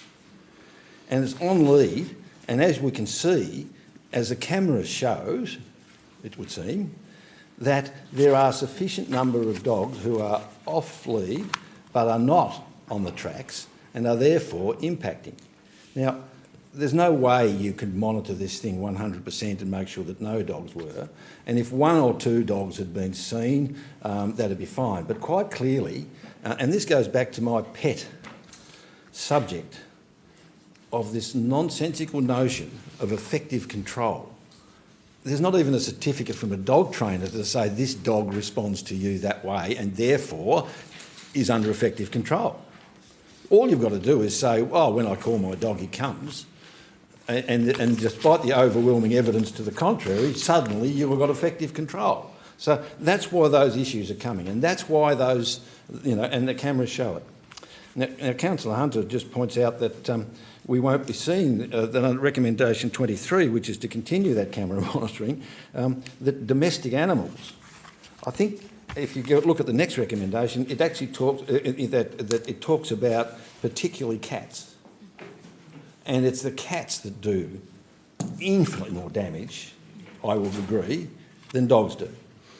And might I say to the cat owners that since the idea of keeping them on the property and since the idea of coming in, my front lawn's now being dug up with little potoroos and other little animals, and the grandkids absolutely love it. And I live on Clarence Street, for heaven's sake. I don't even live next to the bush. But that's the impact that managing animals, domestic and feral, in the bush environment and in the urban environment has such a great impact. And all we're trying to do with a lot of these things is extend it to the point where you either have effective control, like real effective control, or on lead. When I get the idea that dogs actually are under effective control, then's the day that I'll start to think about off lead in some of these sensitive areas. But anyway, that's my position, and it's not. Thank you. Thank you, Councillor Mulder. I'll put the motion as a recommendation. All those in favour? Those against? So carried. Thank you. Moving now on to 8.3, there's nothing in financial management. Over to 8.4, 8.4.1, a request for landowner consent, combined application to amend Single Hill Street specific area plan and develop 49 retirement village units, 72 7 Mile Beach Road, 11 Coastal Drive, 5A Marram Court, 7 Mile Beach. Councillor Mulder's moving that. Is there a second? Thank you, Councillor Chong. Councillor Mulder. Thank you. This one should be really close. Not on voting, but very short. It's basically to connect two parcels of land that will become a retirement village, and lo and behold, it's only about, 30, 40 metres long, I think, just across a reserve, and as such it would connect two residents, and for the information of everyone, guess what? It won't be a council footpath. We won't have to maintain it. So it's a very simple, straightforward thing, and it keeps people actually off 7 Mile Beach Road, whose footpaths are also in that model. Councillor Chong, thank you.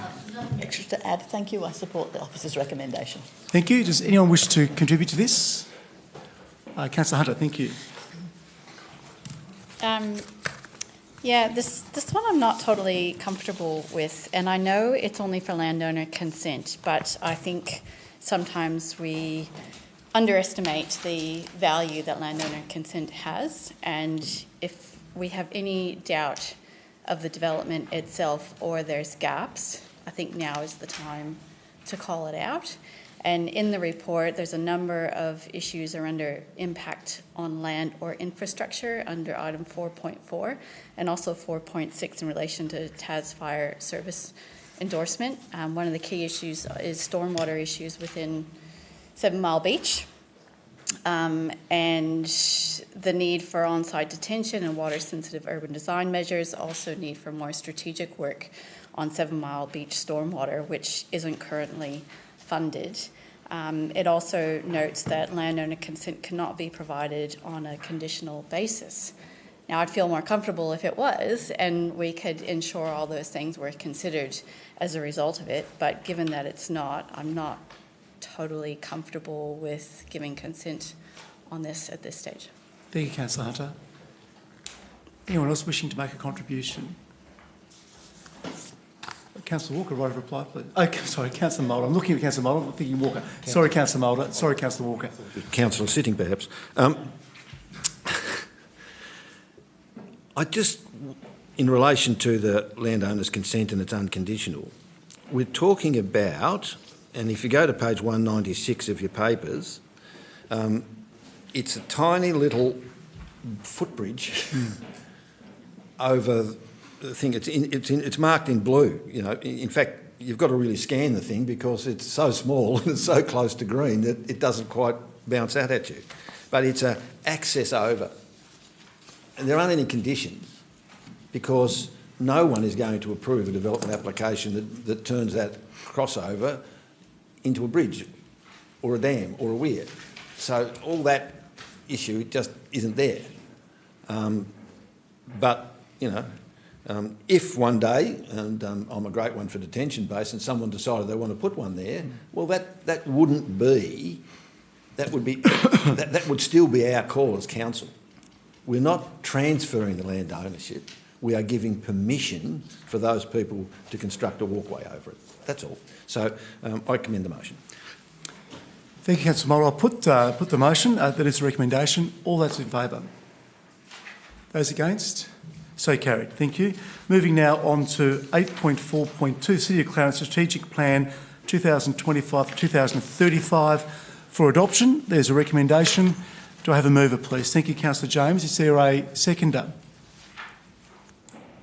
Thank you, Councillor Hunter. Councillor James, please. Thank you. I was hoping there would be a seconder because this is a really important document. It's the strategic plan of this city, of the Clarence City Council, for the next few years. And look, may I say that on page 8, we had a correction, and the correction was to disregard the word pillars, and that was also regarded as being an inappropriate terminology for some concrete structure or standing structure, as distinct from what has now been incorporated, our strategic focus areas. And it hasn't changed the actual circular pattern that's on page 8, but it's really, in my view, and we discussed this at a workshop, this made it clearer and what we're about. So we got this, and we have on page 7 a flow chart, and it all heads north in as much as all these council strategies for 10 years, term plan for 4 years, etc., the annual plan, 1 year life cycle, it's all going up, and what's being fed down is basically what the strategies are in that particular time frame and what is being proposed under the implementation plans of that particular flowchart. So this is 2025 to 2035. Of course, it's a moving sort of dimension. In other words, it can be sort of looked at from time to time, but we have basically a really well-worked and well-prepared framework, and I suggest that we move ahead. And if there's any changes that may need to be done in the course, well, okay, we can do that, or the council at the time can do that. And I suggest that we pass this motion, that's adopting it, and it be unanimous. I seek council support. Thank you, Councillor James. Councillor Hunter, please. Yes, I would like to commend officers for a very succinct and easy to understand strategy. The fact it's only a few pages is excellent. I'd also like to commend the CEO and his strategic work that he's done during his time on council. It's very clear on page 8 of the strategy, the graphic that's there and all the strategies that have been developed that now align with these focus areas. It's a great representation of all the strategic work that's been done by council, and it makes it very clear for those in the community of what we're focusing on. So thank you to the CEO and staff, and it's great to get to this point. Thank you, Councillor Hunter. Anyone else wishing to speak to this motion? Councillor Walker, thank you. Thank you, Mayor. And look, it certainly does get ticks for brevity and succinctness. It's a document that would sit really well in a corporate fashion. And I'd have to say to the staff that are doing this, the calibre of how that's presented would probably pay several times over in the corporate setting. So that in itself is something to bear in mind as far as people working for an organisation. At risk of being the back in my day guy, back in my day, in 2015, councillors elected by the demos took greater charge of this process. We had a great facilitator, we spent a day, we worked it through. And as good as this document is, it wasn't by us, it was largely produced for us to then have input, to then go out to the community to consider that input and then to perhaps future shape. And I don't think that's the way to do it. I also think that the built heritage is something that we should be celebrating, and that seems to have been written out of pillar number 3, I think. So my apologies to Councillor James Mayer, because I can't give him his unanimous vote on this matter tonight. As I say, it's a high-level document, but rather than building the strategy, kind of felt like I'm just holding the ladder for Dad as it's being done. So I won't be supporting. Anyone else wish to make a contribution to this debate? Councillor Moulder, thank you. Councillor Walker does raise an interesting point, and there are a number of ways to go about this thing. There's a very long, convoluted process, which is you sit down and you have workshops about what it should be. And then the staff go away and then they put it together in accordance to what the workshop said, and then you get a draft which you then workshop and fine-tune as you go through. Now, that's a process that I've used, like in a former life. I managed some very significant projects of this sort of strategic nature. And it is a process that you go through, but it's quite often usually when you're doing a greenfield approach. When you're doing a review of an existing strategy, I think it's not too bad to start with some basics and to come back to you and go to a workshop. Look, these are the bits we changed, as occurred here. This is where it's different. It's different in structure and language and style, I'll grant you that, but the essentials about guiding principles and the visions and those sorts of things aren't too much different from what we did 5 years ago. Also, this is a statutory requirement, so we've got to go through the exercise, and a lot of these things are like review the annual plan, right? So you can have a comprehensive review, or you can drum down the basic principles into a short, succinct document has been done here, and therefore that long, convoluted process really isn't required unless you look at it and say, no, that the last review was just The last plan was just wrong. We need to go back to basics and start again. So I just make that comment, and it's a valid point, but it just depends how much time we're going to invest in basically reviewing a document that really, at essence, doesn't change all that much. And that's the point that I'll make. As apart from the strategic focus areas and all the bits and pieces in there, we could be a bit more sharp, or in other words, we could be a bit more strategic, which I'd take to be unfocused or fuzzy. But by and large, it's a reiteration of a document. It's a statutory requirement. Let's just get on with it and do it and move forward. Thank you, Councillor Mulder. Anyone else wishing to make a contribution? Before I call on Councillor Jones for his right of reply, I'd just like to wade in as a councillor, not as your mayor, and also congratulate the team for a fantastic result in the document before us this evening. It is necessarily high level. That's what a strategic plan is. It's high level. It's a roadmap which defines an organisation's direction, and this does that very succinctly and very capably. It's a step up from where we've been in the past. It's a real professionalisation. And the term plan, I have every confidence, whoever's in this chamber next term, that likewise too will set a really clear direction for our organisation. And it is, as Councillor Mulder points out, a statutory requirement that this is reviewed every 4 years as well. So, Councillor James, you were right. This will be tweaked as it needs to be along that journey. But it is a great document. I think the team should be very proud. Mrs Hannon, to you and your team and your colleagues, thank you very much, to the CEO and all the ELT members. And there was extensive consultation, 3 months with the community from our last workshop. We had been involved throughout the process.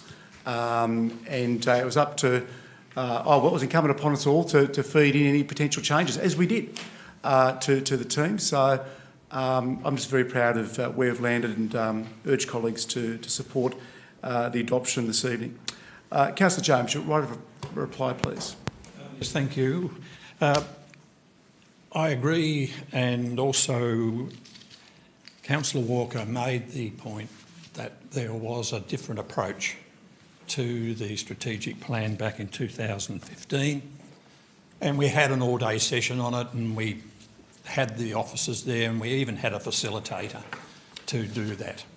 This time round, there was a facilitator operating within the system, and we did receive a draft of this, and then obviously there was further tweaking as required that we felt necessary, and Councillor Walker made the contribution about the pillars, and I agreed with him on that, and we actually had that added in as part of the process in that now revised copy of the plan. It's 12 pages. 12 pages, and I think if you can condense Council's strategic plan for the next 10 years into 12 pages with flow charts, and which is easily digested and understood, as I believe it is and going to be. And there's also the opportunity for people, the lay people, the people who are the backbone of this organisation, and that's the ratepayers and residents of Clarence, to make input as and when it's going to be revised once every 4 years, or up to 4 years, that timeline. So look, I think it's an excellent project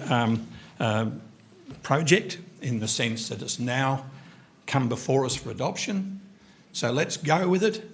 And if I can really entice my colleague who has done so much work on this to consider or reconsider his vote, so it sends a clear message to our ratepayers and residents that this is worthy of adoption, and it's agreed to by everybody in the council chambers on the 23rd of March 2026.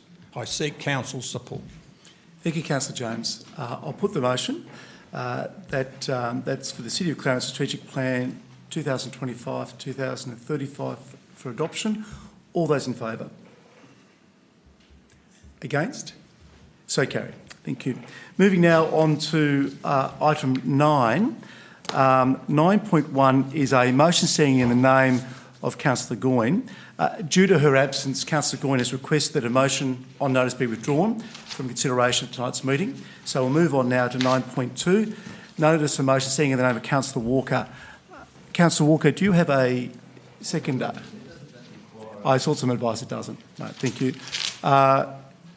Is there a seconder for Councillor Walker's notice of motion? Soon see. Yes. Okay, thank you. Councillor Walker, the floor is yours. Thank you. And I'd note that if this motion is successful, then it's not calling for anything to be released immediately. Perfectly reasonable to release something next month and provide time to provide context or anything else if so wished. But I'm not presumptuous enough to assume that it will, so I will be sparing, or at least equivocal in my words. Now, were any such document to show high performance, it should be celebrated, but shouldn't be an excuse for complacency. And that goes for document or sections of a document. Any such documents that show shortcomings, I believe Council should be open, accountable, contrite, and focus on addressing them. Spoiler alert, I could always do better, and I've probably got more flaws than the Empire State Building. I would hope that we could agree that we are privileged to live in a wonderful part of a wonderful state. Furthermore, we serve a wonderful community, a community that overwhelmingly has very modest and exceedingly reasonable expectations for the rates they pay. In my experience, they don't expect us to solve the world's problems, just get the basics we are charged with right. How are we doing with that? How ready are we for the turbulence that high inflation and higher energy costs could hit us with, let alone our community? Personally, I've found this, my fourth term, the most frustrating and challenging yet. And we had to deal with COVID last time. And I'd say relative to our peers, we actually did a pretty good job. If everything is awesome, then everything is awesome. If it is not, then this should be considered maybe an act of whistleblowing, a circuit breaker, or a timely reset.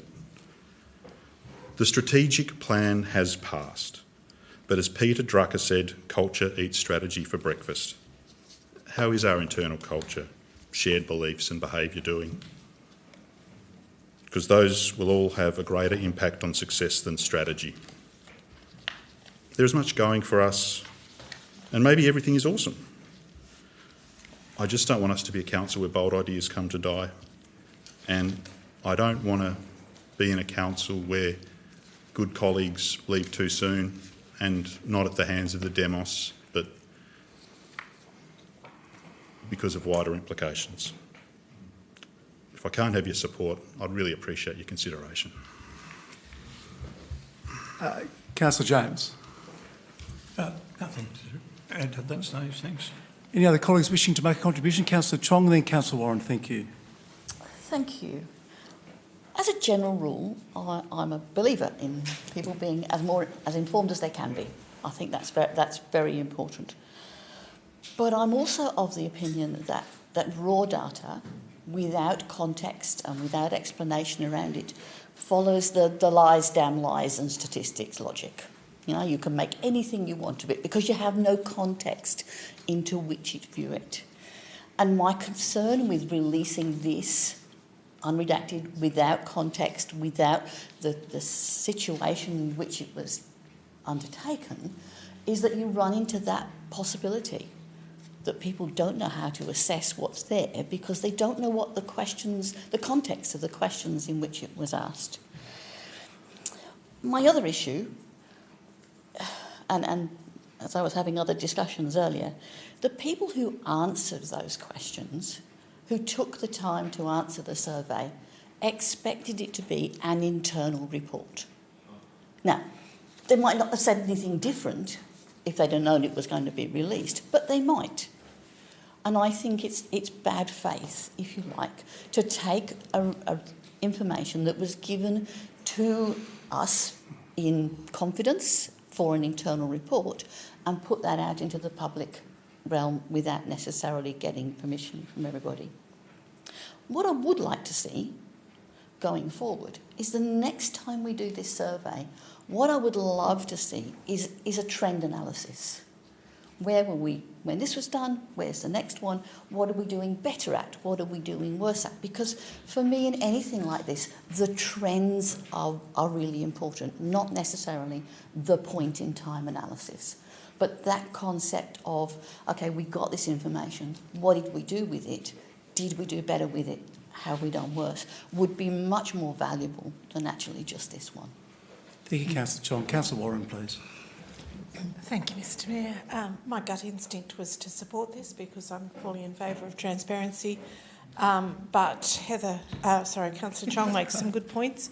And it also occurs to me from my own experience, both in responding to surveys and being on the receiving end of them, that the majority of respondents do so because they're unhappy about something. Those people who are happy with the service are unlikely to take the time to tell you that. So does this give a balanced perspective?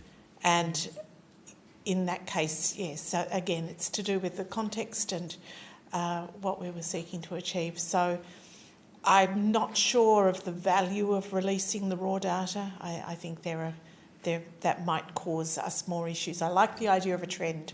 I think that is more useful to say, here's the areas where we were considered unsatisfactory.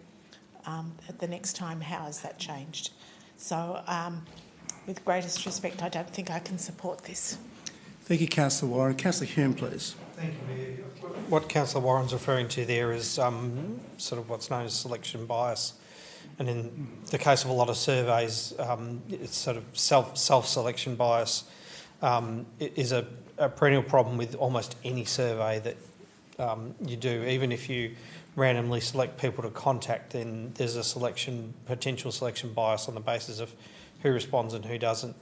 I would actually be in favour of council conducting a community perceptions survey and doing so on the basis that the information released would be public. I don't have a problem with us holding up that mirror to ourselves and having that information publicly available. But I echo Councillor Chong's objection, which is the simple principle that when somebody answers a survey and they provide information, and it's not necessarily practical to go back to every single one of those people and sort of say, are you happy for this information to be made public? If you provide information on the basis of it being confidential, your expectation should be that it remains confidential. If you provide information on the basis of being made public, you have a reasonable expectation to be made public.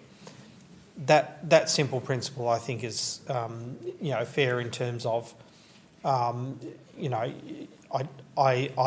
have a big discomfort, and I'm not uncomfortable about the results of this survey being released in terms of what the public might see and what they might think, and us being accountable. But I do have a very big discomfort with the idea that somebody provides an answer to something on the basis that it's going to be used internally, and then finding that information being disclosed publicly.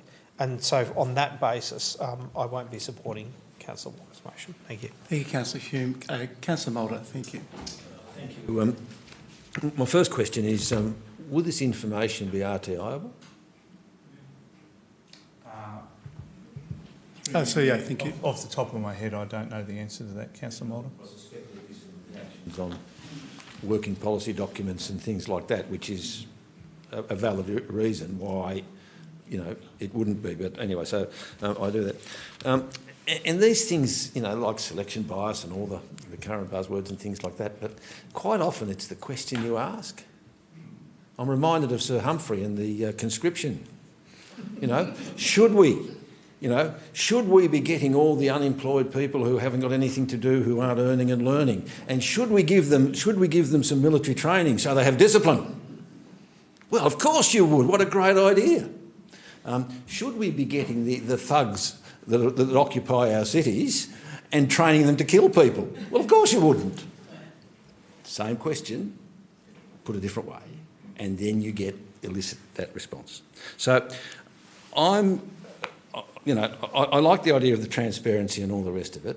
And maybe as a public body, as the poor old government's finding out at the moment, the 30-year rule, we're going to be more transparent by making it 20, and now it's 30 days. So, but I can see that.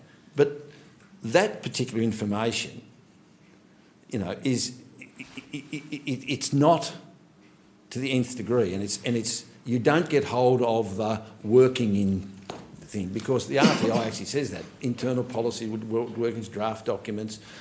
Maybe if there comes a time, when we've thoroughly analysed the data and we've submitted reports and we've given context to all the things, maybe that's the time you might say, well, this is what we heard and this is how we're changing. But just to release out there the fact that someone thinks, we should or we shouldn't train young people how to kill, isn't the way to do that. It needs to be much more contextualised. So I won't be supporting this motion. Thank you, Councillor Moulder. Councillor Hunter, thank you. Councillor Walker, that was a lovely speech you gave, and the intent of this motion is commendable. I just wanted to clarify, because I think I missed the workshop where this was discussed, but I read the workshop papers where there was a community sentiment survey, and in Councillor Walker's speech he talked about it, highlighting the aspects of culture and things of council, and I didn't read any of that in the community sentiment survey, so I just want to make sure it was the one that was done by the marketing firm that we engaged, where we had about 1,000 respondents and phone calls. Yes, okay.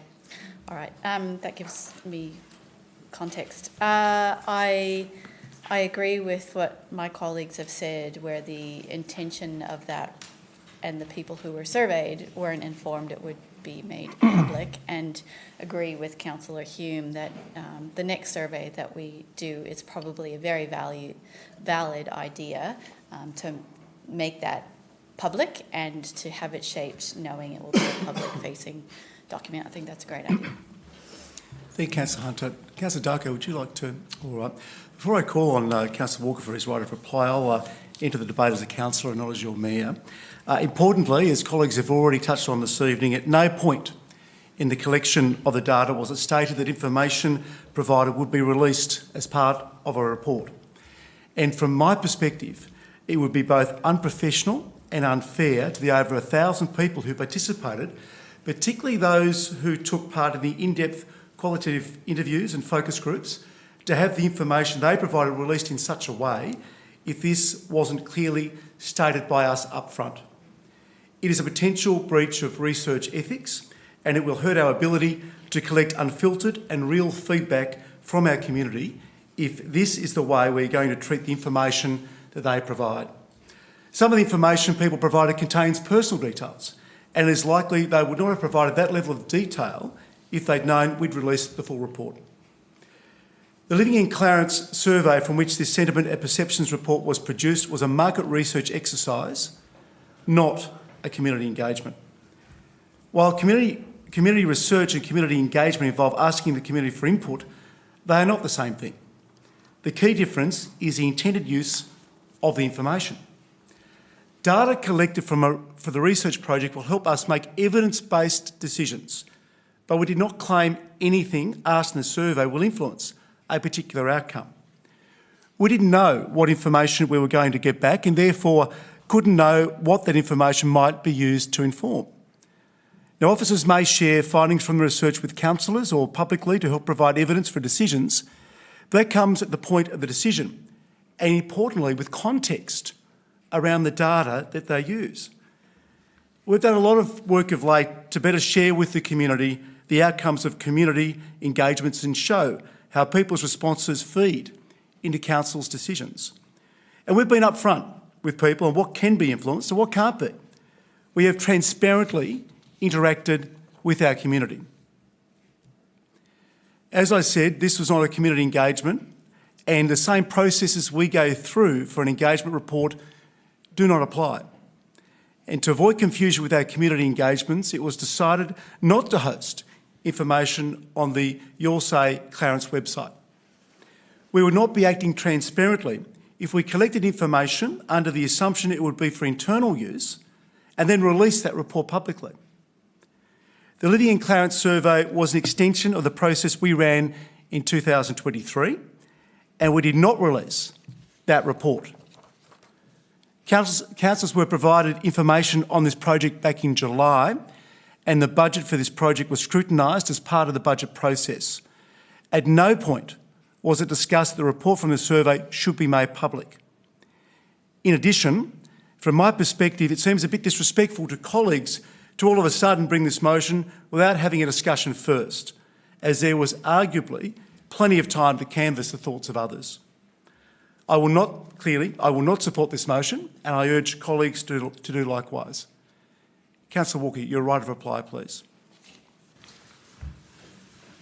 Thank you, Mayor, and thank you everybody for your input.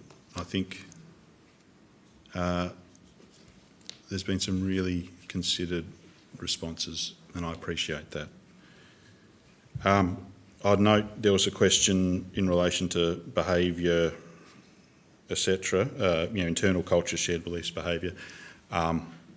It was a rhetorical question, Councillor Hunter, Mayor. So I thank that. I guess I ask, and I see where things are going, and I acknowledge the way that people have prosecuted the case against my motion. I guess I just ask people to consider how with whatever information was ascertained, we are utilising that, we are building on that, and we are learning from that. So I'll leave that with you. You've made your reasons, they all sound considered. I don't think I'm going to sway anybody, but I appreciate you making contributions for or against either way. Thank you. Thank you, Councillor Walker. I'll now put the motion. All those in favour? Those against? So lost. Moving now on to item 10, Councillors' question time. There are no questions on notice. Answers to questions without notice, previous council meeting as listed in the agenda. Questions without notice. Are there any questions from the floor? Starting this evening with Councillor Mulder. Two. One relates to Tollard Drive and the deputation we got this evening. As part of our work into the placement of air horns on Tollard Drive, air brakes horns, yeah. Could the relevant authorities also take into account the fact that Tollard Drive, under State Growth Plan, is actually planned to be the major service road into the whole Skylines development, and that Droopy Point Road will not be used? So I think that maybe we need more than air brakes. Thank you, Councillor Mulder. Mr. Graham? Through Mr. Mayor, we'll take that one on notice with the other item. Thank you very much. Councillor Mulder, your second question, please. My second question relates to the demise of their hard waste collection system. Could you please, once and for all, place on the public record the reason why this is neither financially or practical to bring this program back into the city? Mr. Graham. Through Mr. Mayor, yes, we certainly have made it clear to councillors that there wasn't a service provider in the report that was done for a number of councils, and also the costs associated with it. I will refer to the CEO in terms of how we actually publicly advise that, if that's the question from Thank you, Mr. Councillor Graham. Good hand Mulder. pass. CEO, Yeah. thank you. Hand pass. Thank you. Look, I think to do this properly, we'll take it on notice. Then we've got something in the next agenda, proper answer. But to reiterate Mr. Graham's comments, the two main issues were lack of a service provider and the cost, which was at the time when we cancelled the service exceeding $1 million. But we will provide a properly scoped answer. Thank you, CEO. Councillor Hunter? Thanks. First one, given the emerging fuel crisis, is the organisation planning for worst-case scenarios and ways to mitigate and manage impacts to operations and budget? CEO, thank you. Short answer is yes. Yes, it's a very timely question. Through you, Mayor. Just this week, in the back end of last week and the start of this week, through the local government sector, we're starting to look at what those impacts are. We've had already certain contractors, advisors of fuel tariffs and so forth, the impact on their contracts. But we are starting to work with the local government association across the sector to look at that. And it's more than just fuel. It's things like bitumen products, fertiliser. There's a range of things that fall into that basket that we're going to need to deal with. So that process starts later this week. Thank you. Councillor Hunter. Can I do a follow-up question? Absolutely. That's a second question, though. Okay, fair enough. Will that consider staff working from home arrangements? Thank you. It may well do. We haven't got to that point yet. We're still working out what the environment looks like and what those impacts are. There are certainly other organisations, not just councils, looking at the possibility of work from home and how to minimise people's travel. But we've still got issues associated with actually doing the work. So we've still got to drive trucks, we've still got to order products. So that's why we're focusing on those issues first. Thank you, CEO. Thank you, Councillor Hunter. Councillor Hume. Thank you, Mayor. I have one question because Councillor Hunter stole my other one. Great minds. The situation with delays in green waste, councillors have received a number of briefings, confidential. To the extent that any of that information can be provided publicly, can we have an update for the public on efforts to get green waste back on track? CEO. Thank you. At the risk of taking another item on notice, subject to Mr Graham might want to give some verbal updates, I think, again, a little bit like the hard waste question, I would like to put something considered on the papers. But I'll defer to Mr Graham, please. Thank you, CEO. Through Mr Mayor, yes, we understand council and ratepayers' concerns with the delays with the collection service. We have prioritised it so the general waste and recycling has been done first. We've been dealing with Cleanaway through a number of things and escalated this matter up higher in their organisation. As of first thing this morning, all collections are up to date. Cleanaway have resolved a lot of resourcing issues, and it's not just Cleanaway, it's the entire industry is getting concerns with drivers.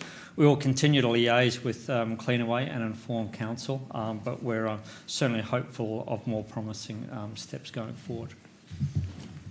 Thank you, Mr Graham. So, no, okay, right.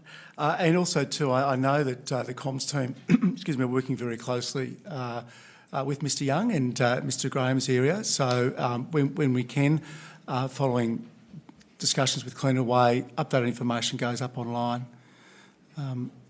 Councillor James. Yes, thank you.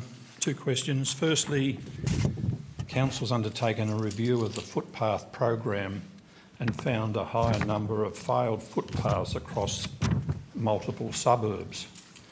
I'd appreciate if a copy of those failed footpaths could be provided to us, each and every one of the councillors, as part of keeping us up to date in relation to our footpath program. So I'd appreciate a copy of that list or list. Thank you, Councillor James. Mr Graham. May I'll take that one on notice. Thank you. Councillor James, your second question, please. The second one is that I think we are aware that Shambroad and its processing through the Supreme Court, that the directions hearing has now been listed for June 2026. In parallel with that, Shambroad Hotel has been approved as a major project and is currently for the Tasmanian Planning Commission. My question is, and it's hypothetical, if the directions hearing again is deferred to another later date, and that the TPC deals with the number of representations that has to come before it, including councils if we decide to put one in, as I believe we have. Will the TPC's decision actually supersede or be a basis for Chambord to proceed with the hotel development? Thank you, Councillor James. As you'd appreciate, it's somewhat challenging to provide answers for hypothetical questions, particularly when we're talking legal matters like we are. Ms Shea, would you like to wade in and provide thank you. Well, it's a hypothetical question. It's quite a detailed question involving litigation and the major project piece. Be best if it's provided under confidential advice. I can do that through a memo in the next week or so, the two processes. Thank you. I might also just add too, Councillor James, you may recall that when Mr Hudson came out on the Monday to announce that they were lodging with the TPC, he did say then in, I believe it was a Win TV a clip, that they're seeking to get approval, but clearly that the legal matter will also work its way through as well. So they're not going to start building on land they might not necessarily own down the track. That was my understanding and my take out of that interview. But we'll come back to you with something more detailed. Thank you. Councillor Walker. Hopefully my question's a little less hypo, and it does involve Mr Hudson as well. It's all theoretical. I just want to confirm that, given it's now 3+ years since this council last considered the matter within the chamber, that Chambord gave the undertaking that were they not to substantially commence within 2 years, that they were prepared for council to hand the land back to council. Thank you, Councillor Walker. CEO, please. Sorry, can you just tell me the question again? I'm not. The question is, I'm wanting confirmation that Chambord gave an undertaking when we considered their most recent proposal about 3 years ago.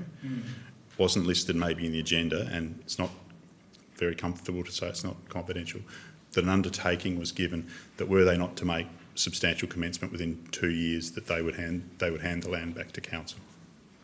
Yes, I think that any undertaking they made was superseded by the legal action that's ensued, Councillor Walker.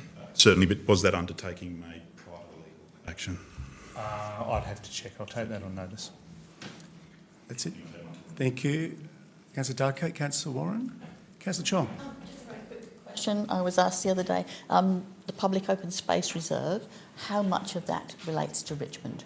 Obviously, nobody will know off the top of their head, so I'm happy for that to be. Oh no, Mrs. Murrell's here. Yeah. Instant. No.